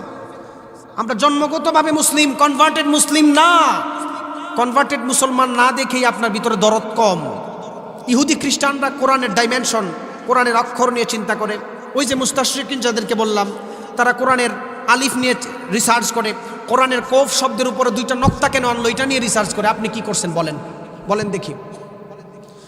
প্রফেসর ডক্টর মরিস বুকাইলি উনি চিন্তা করেছেন, কোরআনের 3116 বছর পরে যদি ফেরাউনের লাশ পাইছে, কোরআন তো কিছুদিন আগে নাজিল হয়েছে, এত আগের তত্ত্ব এইভাবে ঢুকলো কিভাবে? নিশ্চয়ই গুজামিল আছে। নাউজুবিল্লাহ পড়েন। আল্লাহ রাব্বুল আলামিন কোরআন নাজিল করার মাধ্যমে দুনিয়ার মানুষদেরকে জানালেন কোরআনের মধ্যে কোনো সন্দেহ নাই, কোনো মানুষ কখনো ভুল ধরতে পারে না। প্রফেসর ডক্টর মরিস বুকাইলি ফেরাউনের তথ্যগুলি যখন জানতে পারলো, আল্লাহ তাআলা 532 জায়গায় ফেরাউনের তথ্য আল্লাহ দিয়েছেন, হয়তো কোরআনের মধ্যে কোনো ভুল রয়েছে, কোরআনটাকে একটু রিসার্চ করার দরকার। প্রফেসর ডক্টর মরিস বুকাইলি ওনার জমানার প্রেসিডেন্ট ফ্রাঁসোয়া মিত্রাকে বললেন, স্যার আমি তো প্রত্নতাত্ত্বিকভাবে মানুষদের দেহ নিয়ে আমি রিসার্চ করি, আমি কোরআনের মধ্যে ভুল একটা তথ্য পেয়েছি। আপনি মিশরের প্রধানমন্ত্রীকে বলেন প্যারিসের মধ্যে ফেরাউনের লাশকে একটু পাঠায় দিতে, রিসার্চ করব। সার্চ করে দেখবেন এক সময় মিশর থেকে প্যারিসের মধ্যে ফেরাউনের লাশকে আনা হয়েছিল, তারা আবার প্রভু হিসাবে দাবি করছে। এটা গুগলে সার্চ করেন, তথ্যগুলি আছে। প্রফেসর ডক্টর মরিস বুকাইলি ওনার রিসার্চ সেন্টারের মধ্যে ফেরাউনের লাশ ঢুকাইছেন। উনি প্রত্নতাত্ত্বিকভাবে সারা শরীরের চুল ছেঁড়াভাবে তথ্য নেওয়ার পরে দেখেন না, সত্যি ফেরাউন পানিতে পড়ে মারা গেছে। এখন চিন্তা করতেছে, তার সাথে বডিগার্ড বলে, স্যার আপনি এত শিক্ষিত মানুষ, আপনি এতদিন ধরে রিসার্চ করে জানলেন ফেরাউন পানিতে বইরা মারা গেছে, আল্লাহ তাআলা 1500 বছর আগে মুসলিম ধর্মের কোরআনের মধ্যে বলছেন, আপনি বিশ্বাস করেন নাই। প্রফেসর ডক্টর মরিস বুকাইলি বলেন, না এটা ভুল তত্ত্ব, আসলে কোরআনে ভুল লেখা আছে, তো আমি এটা বিভিন্নভাবে ট্রান্সলেট করব, তাহলে ভুল ধরতে পারবো। নাউজুবিল্লাহ বলেন। কোরআনে ভুল ধরা সম্ভব? এখনো পর্যন্ত সম্ভব, পরেও সম্ভব, আগে সম্ভব ছিল? সম্ভব নাই। প্রফেসর ডক্টর মরিস বুকাইলি চিন্তা করল, আমি ফ্রান্সিস ভাষায় কোরআনকে ট্রান্সলেট করে দেখব। ফ্রান্সিস ভাষায় কোরআনকে ট্রান্সলেট করে ওনার কোরআনের মধ্যে কোনো ভুল ধরতে পারেন নাই। প্রফেসর ডক্টর মরিস বুকাইলি মনে মনে চিন্তা করলে, ইংরেজি ভাষায় আমি কোরআনকে ট্রান্সলেট করে দেখি, হয়তো ইংলিশ ভাষায় ট্রান্সলেট করলে কোরআনের মধ্যে কোনো ভুল ধরতে পারবো। কোরআনের মধ্যে কোনো ভুল ধরতে পারে নাই। প্রফেসর ডক্টর মরিস বুকাইলি চিন্তা করলো, কোরআন যেহেতু আরবিক ভাষায় নাজিল হয়েছে, আরবি ভাষায় নাজিল হওয়ার কারণে আরবি ভাষা শিক্ষা করার প্রয়োজন। প্রফেসর ডক্টর মরিস বুকাইলি আরব কান্ট্রির মধ্যে চলে গেলেন। আরবি ভাষা ভিআইপি ভাবে যখন আত্মস্থ করলেন, কোরআন রিসার্চ করলেন, কোরআনের মধ্যে কোনো ভুল ধরতে পারে নাই। আপনি জানলে অবাক হবেন, প্রফেসর ডক্টর মরিস বুকাইলি নিজের জিন্দেগির ভুল দেখতে পেয়ে ইসলামের ছায়াতলের মধ্যে চলে এসেছিলেন। সুবহানাল্লাহ। সরাসরি ইসলামে চলে আসছে। পৃথিবীর অধিকাংশ সায়েন্টিস্টরা যারা কোরআন নিয়ে রিসার্চ করছেন তারা মুসলমান হয়েছে, অধিকাংশ। কিন্তু দুঃখজনক বিষয় হচ্ছে আমাদের মুসলিমরা বিজ্ঞান চর্চা ছেড়ে দিয়েছেন। আমি কেন বললাম? The enduring legacy of Muslim civilization খুলে দেখেন, বিজ্ঞানের উৎস মুসলিম থেকে আসছেন। আব্বাস বিন ফিরনাসের দিকে তাকান, আবুল কাসেম আল জাহরাবি রহমতুল্লাহের দিকে তাকান, বহু মানুষ আছে এইরকম বিজ্ঞানের উন্নতি করে গেছে। যেমন বিজ্ঞানের দাবি অনুযায়ী মানুষদেরকে বলে পৃথিবী সৃষ্টি হওয়ার পরে এটা বাড়তেছেন, এক্সপান্ডিং হচ্ছেন, অ্যাক্সেলারেটিং হচ্ছেন, বিজ্ঞানের দাবি। কিন্তু বিজ্ঞান কিছুদিন আগে দাবি করেছেন পৃথিবী সম্প্রসারণ হতে হতে হতে হতে হঠাৎ এক সময় এটা একত্রিত হয়ে যাবে, যেটাকে বিজ্ঞান বিগ ক্রাঞ্চ বলে দাবি করেছেন। আপনি জানলে অবাক হবেন, আল্লাহ রাব্বুল আলামিন ১৫০০ বছর আগে পৃথিবী সৃষ্টির ইতিহাস, পৃথিবী বড় হওয়ার পরে যে কিভাবে বড় হবে, আবার আল্লাহ তাআলা কিভাবে গুটাবেন, এটা কোরআনের মধ্যে বলে দিয়েছেন। সুবহানাল্লাহ বলেন। ওয়াসসামাআ বানাইনাহা বিআইদি ওয়া ইন্না লামুসিউন। আল্লাহ তাআলা বলছেন পৃথিবী সৃষ্টি হওয়ার পরে এটা সম্প্রসারণ হবে, এক্সপান্ডিং হবে, অ্যাক্সেলারেটিং হচ্ছে, এটা বাড়তেছেন। কিন্তু আল্লাহ তাআলা আরেক জায়গার মধ্যে বলেন, আমি কাগজের যেভাবে ভাঁজ করি এইভাবে পুরো পৃথিবীকে গুটায়া নিব। সুবহানাল্লাহ বলেন। কোরআনে কোনো ভুল ধরা সম্ভব আছে? আরো জোরে বলেন, আরো জোরে। কিন্তু আপনি যদি কোরআনের ভুল ধরতে আসেন, আপনি যদি মাদ্রাসা শিক্ষার বিরোধিতা করেন, আপনি যদি উলামায়ে কেরামদেরকে কাঠমোল্লা বলে গালি দেন, আমি চ্যালেঞ্জ করে বলে যাই, লাঞ্ছিত হওয়া ছাড়া কোনো উপায় নাই। ঠিক কিনা বলেন? লাঞ্ছিত হওয়া ছাড়া কোনো উপায় নেই। রাসূল সাল্লাল্লাহু আলাইহি ওয়াসাল্লামের আদর্শ খুব হাই ক্লাস বলে আদর্শ ছিলেন। আপনি আপনার ছেলেকে মাদ্রাসায় দেন না, চিন্তা করেন নবীর আদর্শ পড়লে হয়তো আপনার সন্তান টুপি দাড়িওয়ালা হুজুর হবে, আর কিছু হবে না। আপনি জানলে অবাক হবেন, যেই নবীর উম্মত আপনি হয়েছেন, সেই নবীকে নিয়ে সারা পৃথিবীর ইহুদি খ্রিস্টানরা রিসার্চ করেছেন আর মুসলিম হয়েছেন। সুবহানাল্লাহ। খ্রিস্টান ধর্মের একজন ঐতিহ্যবাহী ব্যক্তি মাইকেল এইচ হার্ট, উনি বই লিখেছেন the 100 ranking of the most influential personality in the world. উনি বই লিখেছেন পৃথিবীতে যারা দাপিয়ে বেড়ায় 100 মহামনীষীর জিন্দেগি। কয় শত? আরো জোরে বলেন। 100 বিখ্যাত ব্যক্তির বইয়ের জীবনী লিখছেন। মাইকেল এইচ হার্ট খ্রিস্টান ব্যক্তির মানুষ, বইটি লিখতে গিয়ে আদম আলাইহিস সালামের কথা আনছেন, ইব্রাহিম আলাইহিস সালামের কথা এনেছেন, মুসা আলাইহিস সালামের কথা এনেছেন, আইজ্যাক নিউটনের কথা এনেছেন, আলবার্ট আইনস্টাইনের কথা এনেছেন। খ্রিস্টান ধর্মের অন্যতম ব্যক্তি মাইকেল এইচ হার্ট, তিনি দাবি করেন 100 মনীষীর জিন্দেগি লিখতে গিয়ে আমি জীবনী নিয়ে রিসার্চ করে দেখেছি, মুসলিম ধর্মের শেষ নবী মুহাম্মদুর রাসূলুল্লাহ সাল্লাল্লাহু আলাইহি ওয়াসাল্লামের মতো অবিসংবাদিত নেতা, অবিসংবাদিত ব্যক্তিত্বওয়ালা মানুষ আর কখনো হতে পারে না। আমি খ্রিস্টান ব্যক্তি বলে যাই, নবীর জিন্দেগির ওপর আর দুনিয়াতে কোনো মানুষের চরিত্র হতে পারে না। সুবহানাল্লাহ বলেন। খ্রিস্টান ব্যক্তি বলছেন। এই যে আমাদের দেশের পাশের দেশের বন্ধু ভারত, আমার হিন্দু ভাইরা যদি শোনেন, আপনাদের অন্যতম একজন ব্যক্তি হচ্ছে মহাত্মা গান্ধী।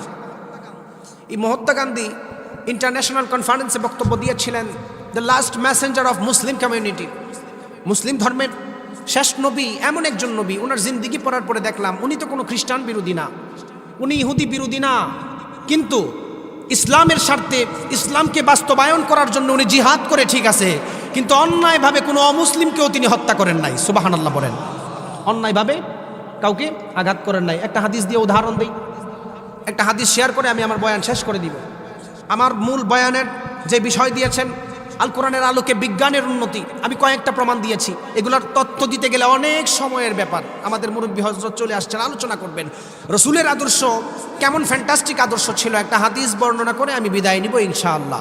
রসুল সাল্লাল্লাহু আলাইহি ওয়াসাল্লাম সাহাবাই কেরামদেরকে নিয়ে বসে রইলেন। এমন সময় একজন আনসারী সাহাবী বললেন, ইয়া রাসূলুল্লাহ, আমার তো কিছু টাকা পয়সার দরকার, অভাব আছে, কিছু টাকা পয়সা দেন, বা আমার এটা অভাব আছে, একটু দেন, এটা পূরণ করেন। নবী বলেন, চিন্তা করতেছেন ওনার কাছে তো টাকা নাই। উনি ডানে একবার একটা সাহাবীর দিকে তাকাইছেন, সাহাবাই কেরাম কোনো কথা বলেন নাই। বামে তাকাইছেন, বামেও সাহাবী কোনো কথা বলে না। ওই জামানার সবচাইতে ইহুদি পণ্ডিত বড় ধনী ব্যক্তি আসছেন, আয়েশা বলতেছেন, নবী হ্যাঁ আপনার এই সাহাবী টাকা চাইছেন, আপনি দিতে পারেন নাই, আপনার কাছে মনে হয় টাকা পয়সা নাই। সাহাবাই কেরামের দিকে চাইলেন, তাদের কাছেও নাই, কারণ তারা চুপ।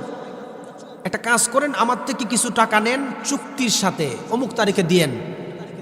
নবী তার কথা অনুযায়ী টাকা নিয়ে সাহাবাই কেরামদেরকে দিয়েছেন, জরুরত পূরণ করেছেন, কিন্তু একটা চুক্তির মাধ্যমে। চুক্তিটা কি ছিল? মনে করেন আজকে আপনার থেকে আমি টাকা নিছি, অমুক মাসের অমুক তারিখে দিব, এর আগে চাওয়া যাবে না। কেন বললাম নবীর আদর্শ কত সুন্দর আদর্শ, কোরআনের আদর্শ যাদের ভিতরে থাকবে তারা কখনো জুলুম করে না। কোরআনের আদর্শ যাদের ভিতরে থাকবে তারা কখনো মানুষদের উপর অন্যায়ভাবে অত্যাচার করে না। আল্লাহর নবীর সঙ্গে ইহুদির চুক্তি হলো অমুক মাসের অমুক টাইমে টাকা দেওয়া হবে। আপনি জানলে অবাক হবেন, আল্লাহর নবীর কাছে কিছুদিন পরেই ইহুদি ব্যক্তি এসে হাজির হয়ে বলল, গো আল্লাহর নবী, আপনার সঙ্গে যেই চুক্তি হয়েছিল দেরি হয়ে যাচ্ছে, এই মুহূর্তে আপনি আমাকে টাকা দিবেন, না হয় আপনি এখান থেকে যেতে পারবেন না। আল্লাহর নবী বললেন, চুক্তি অনুযায়ী অমুক টাইমে টাকা নিতে পারবা, এর আগে তো আমার কাছে টাকা নাই, টাকা কোথায় থেকে দিব? সাহাবায়ে কেরাম আমার নবীকে বললেন, ইয়া রাসূলুল্লাহ, আমাদেরকে অর্ডার দেন, ইহুদি তো আপনাকে কষ্ট দেওয়া শুরু করেছে, বেয়াদবি করা শুরু করেছে। আপনি জানলে অবাক হবেন, ইহুদি ব্যক্তি এমন সময় আল্লাহর নবীর উপর এমন জুড়ে চাদরের মধ্যে টান দিলেন, আল্লাহর নবীর ঘাড়ের মধ্যে একটা দাগ পড়ে গেল। আল্লাহর নবী রাহমাতুল লিল আলামিন নবী ঘাড়ের মধ্যে কষ্ট পাওয়ার পরে ইহুদির ব্যক্তির উপর কোনো রাগ করেন নাই, ঠান্ডা মেজাজে বসে রইলেন। সুবহানাল্লাহ, ঠান্ডা মেজাজ। এক সাহাবী বলতেছেন, নবী আপনি বলেন, আমি এটা ফয়সালা করি। নবী বলতেছেন, না দরকার নাই। আমি কেন এই ইতিহাসটা হাদিসটা বলতেছি? মূল কারণ আছে। রসুলের আদর্শ থাকলে আপনি কখনো জুলুম করতে পারবেন না। কোরআনের মূল আইন থাকলে কখনো আপনি আপনার আপন ভাইয়ের জায়গা নিজের নামে লিখতে পারবেন না, ঠিক কিনা বলেন? খুব দুঃখ হয়, হাজী সাহেব 5 ওয়াক্ত নামাজ পড়ে প্রথম কাতারে, কিন্তু ঘরের মধ্যে এসে আপন বোনের জায়গা দেয় না। আছে না নাই? অনেক হাজী সাহেবকে আমার চিনা আছে, প্রথম কাতারে নামাজ পড়ে, টাকা দিয়ে হাজী সাহেব লাগায়, এলাকার মধ্যে সবচাইতে বড় ফিতনাবাজ আর জুলুমবাজি করে, ঠিক কিনা বলেন? আছে এরকম। তো নবীর আদর্শটা কেমন? নাম কেউ আসতে নয়, নবীর আদর্শ যদি আপনার ভিতরে থাকে আপনি সত্যিকারের মুসলিম হবেন, ঠিক কিনা বলেন? রাসূল সাল্লাল্লাহু আলাইহি ওয়াসাল্লাম সাহাবাই কেরামদেরকে বলেছেন ইহুদির সঙ্গে কোনো বাগদণ্ডিতা করা যাবে না। নবীকে জোহরের সময় বসাইছেন। ইহুদি বললেন, নবী হে, আসর হয়ে যাবে, আপনাকে ছাড়বো না, এই মুহূর্তে টাকা দিতে হবে। নবী বললেন, তোমার সঙ্গে চুক্তি আছে অমুক মাসে, এখন কিসের টাকা? আসরের জামাত হওয়ার পরে ইহুদি বললেন, আপনাকে ছাড়া হবে না। আসর থেকে মাগরিব হয়ে গেল, আমার নবীকে ইহুদি ছাড়ে নাই। আমার নবীকে সাহাবাই কেরাম বলল, গো আল্লাহর নবী, আপনাকে তো আসর থেকে জোহর থেকে মাগরিব পর্যন্ত বসায় রেখেছেন, আপনি তো তাদের ব্যাপারে কোনো স্টেপ নেন নাই। আল্লাহর নবী বললেন, তার সঙ্গে কোনো খারাপ ব্যবহার করা যাবে না। মাগরিব শেষ, এশারের জামাত হয়ে গেল। ঘটনাক্রমে তাহাজ্জুদের সময় আল্লাহর নবী সেখানে তাহাজ্জুদের নামাজ পড়লেন। সুবহানাল্লাহ। ইহুদিও বসা, সে নাসুর বান্দা, যে নবী আপনি যদি টাকা না দেন আপনাকে আমি ছাড়তেছি না আজকে। কই জোহরের সময় আর কই তাহাজ্জুদ। আর আমাদের সমাজের মানুষ এত হট মাইন্ডের হয়েছে, তারা যদি একটুখানি কোনোভাবে কটু কথা বলা হয় এমন এক ঘুষি দেয় 32 দাঁত ফালায় দেয়। আপনিও নবীর উম্মত, আর ওই জামানার সাহাবাই কেরামদের আদর্শ কেমন ছিল? আপনি কোন নবীর আদর্শওয়ালা উম্মত হবেন এটা আপনাদেরকে বুঝাচ্ছি। তাহাজ্জুদের সময় নামাজ শেষ, ফজরের জামাত হয়েছেন। নবী ফজরের জামাত পড়ছেন জোহর থেকে এখান পর্যন্ত, রাগ দেখান নাই। ফজরের জামাত শেষ করার পরে ইহুদি ব্যক্তি বলতেছেন, সাহাবাই কেরামদেরকে আমি সাক্ষী রেখে একটা কথা বলতে চাই। আমি তৌরাতের একটা বিরাট বড় পণ্ডিত। আমি যখন রাতের বেলা তৌরাত স্টাডি করি, আমি তখন দেখেছি যে শেষ জামানার নবীর আদর্শ এত সুন্দর হবে, এত নমনীয় হবে, ওনার উপর যদি কেউ জুলুম করে উনি রাগান্বিত হন না। সুবহানাল্লাহ বলেন। নবী হে, আপনাকে আমি পরীক্ষা করার জন্য এই কাজ করেছি, আমার উপর কষ্ট রাখিয়েন না। আপনার এই নমনীয়তাই প্রকাশ করে আপনি শেষ নবী, আপনি শেষ নবী, আপনি মুসলিম ধর্মের উম্মতের কাণ্ডারি। সুবহানাল্লাহ বলেন। ইহুদি ব্যক্তি সঙ্গে সঙ্গে বললেন, নবী হে, সাহাবাই কেরামদেরকে সাক্ষী রাখলাম, আমি এখানে মুসলমান হইছি, আমার ধন সম্পদের 3 ভাগ আল্লাহর রাস্তায় দান করলাম। সুবহানাল্লাহ। নবীর আদর্শের দরকার আছে না নাই? নবীর আদর্শ না থাকলে আপনি 5 ওয়াক্ত নামাজ পড়েন, কোনো কাজ হবে না। আল আকিদাতু হিয়া যাবিহাতুল ঈমান। আকিদা হচ্ছে ইমানের খুঁটি। মনে করেন এই ছাদ হচ্ছে আকিদা, ইমান। আর আকিদা হচ্ছে এই যে বাঁশের পিলারগুলি। আপনার যদি আকিদা ঠিক না থাকে, আমি কেন বললাম এই কথাটা, বুখারীর একটি হাদিস আপনাদেরকে বর্ণনা করি, বুঝতে পারবেন।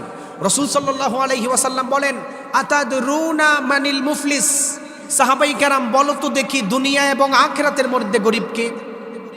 আপনাদেরকে যদি প্রশ্ন করি এই গোকর্ণঘাটবাসীর মধ্যে গরিবকে, আপনারা বলবেন হুজুর এই মোড়ের মধ্যে যারা ভিক্ষা করে, টাকা চায়, 3 বেলা খাইতে পারে না, তারাই তো গরিব। ঠিক কিনা বলেন? এটা আপনাদের দাবি। বিশ্বনবী সাল্লাল্লাহু আলাইহি ওয়াসাল্লাম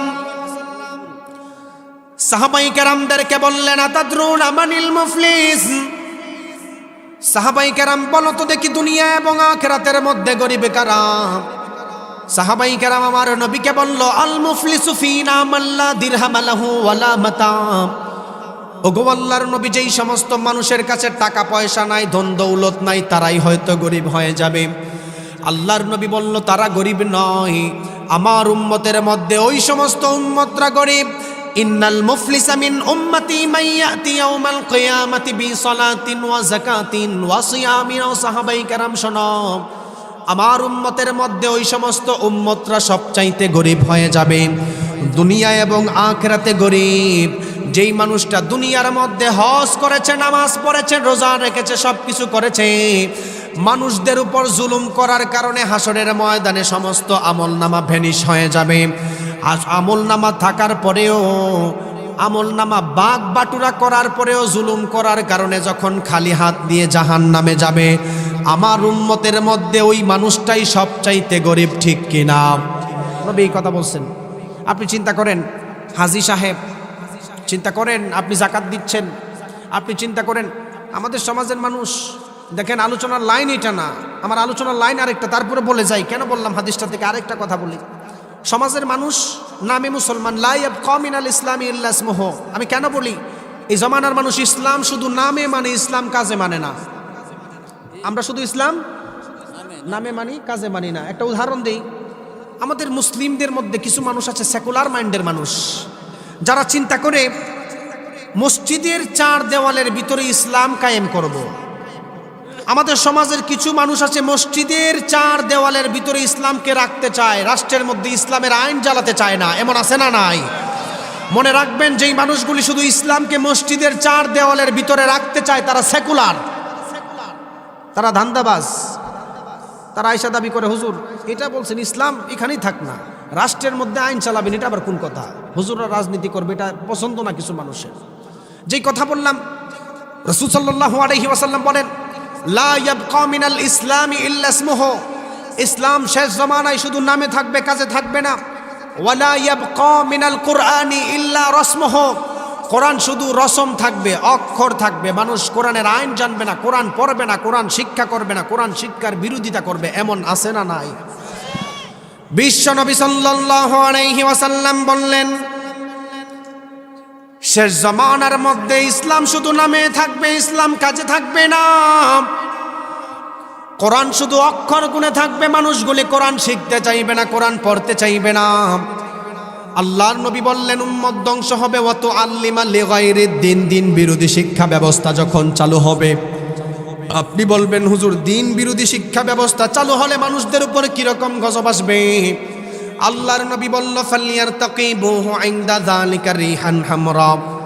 দিন বিরোধী শিক্ষা ব্যবস্থা, কোরআনের বিরোধিতা করলেই আল্লাহ তাআলা সমাজের মধ্যে অগ্নিবায়ু চালিত করবেন, কোনো মানুষকে ছাড় দিবেন না। উদাহরণ দেই, আপনারা যারা ইন্টারনেট চালান, এই পৃথিবীর যারা মুরলগিরি করে, আমেরিকা ক্যালিফোর্নিয়ার একটা জায়গা হচ্ছে লস অ্যাঞ্জেলস, পৃথিবীর পাপের শহর যাকে বলা হয়, পাপের শহর। সমকামিতাকে সেখান থেকে প্রমোট করা হয়, নারী নারী মেলামেশাকে প্রমোট করা হয়, পৃথিবীর গান বাজনাকে সেখান থেকে প্রমোট করা হয়। আল্লাহর নবী বলেন, ওয়াত্তুখিজাতিল কায়নাত ওয়াল মাআজিফ, মানুষরা যখন গান বাজনার সাথে লিপ্ত হবে আল্লাহ তাআলা অগ্নিবায়ু দিবেন।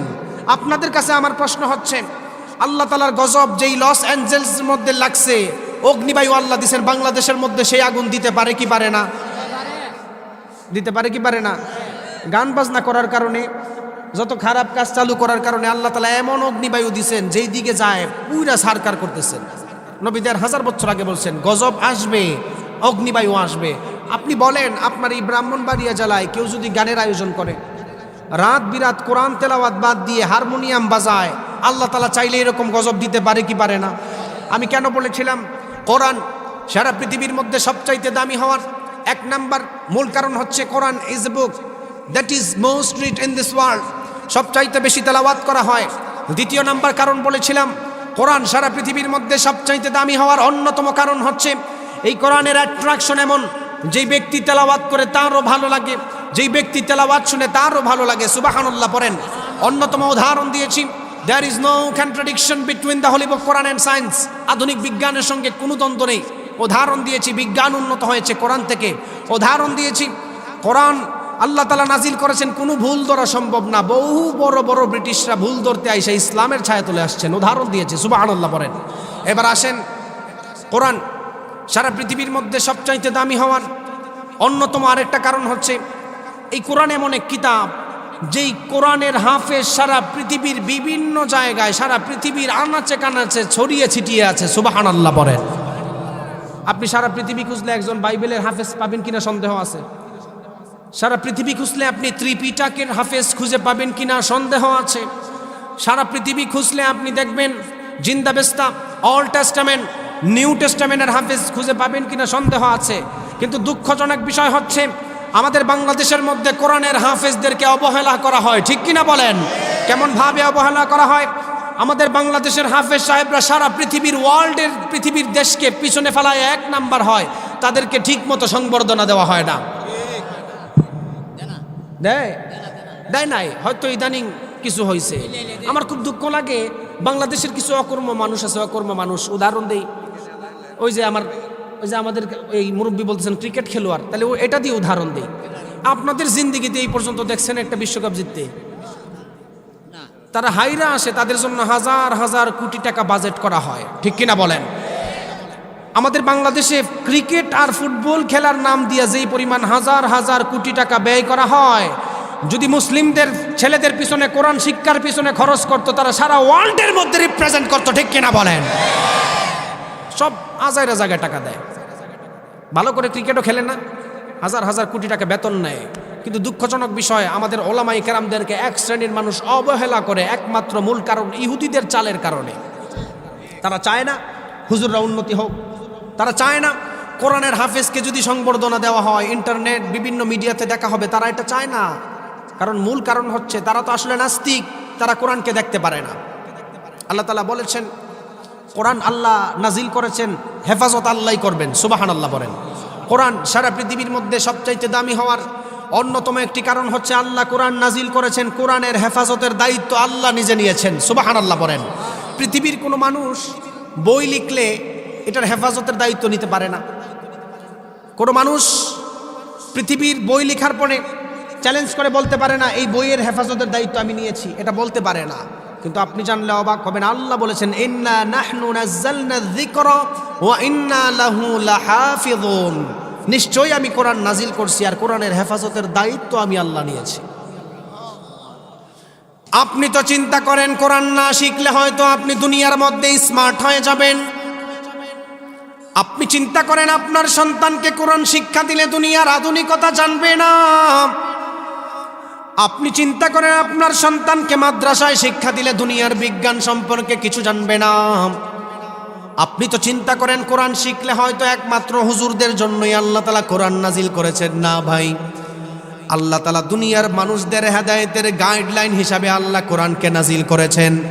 এই কোরআনের হেফাজতের দায়িত্বটাও তেমনভাবে আল্লাহ নিয়েছেন, সুবহানাল্লাহ। দুনিয়ার কোনো মানুষ যদি চিন্তা করে কোরআনকে পুরাইয়া দিলেই কোরআন শেষ হয়ে যাবে, দুনিয়ার কোনো মানুষ যদি চিন্তা করে কোরআনকে পুরাইয়া দিলে কোরআন শেষ হয়ে যাবে, মনে রাখবেন আল্লাহ যেটা বলেছেন কোরআনের হেফাজতের দায়িত্ব আল্লাহ নিয়েছেন। আল্লাহর সেই ওয়াদা অনুযায়ী পৃথিবীর সারা দুনিয়ার মানুষও যে কোরআনের পেছনে লেগে যায়, কোরআনের একটা অক্ষরকেও দুনিয়া থেকে মুছা সম্ভব হবে না, ঠিক কিনা? একটা অক্ষরকেও না। কিন্তু দুঃখজনক বিষয় হচ্ছে লা ইয়াবকা মিনাল কুরআনি ইল্লা রাসমুহু, আমরা শুধু কোরআনের অক্ষর জানি, কোরআন পড়তে জানি না। আমরা কোরআন শুধু জানি কোরআন আছে, আমাদের অধিকাংশ মুসলিম কোরআন পড়তে জানে না।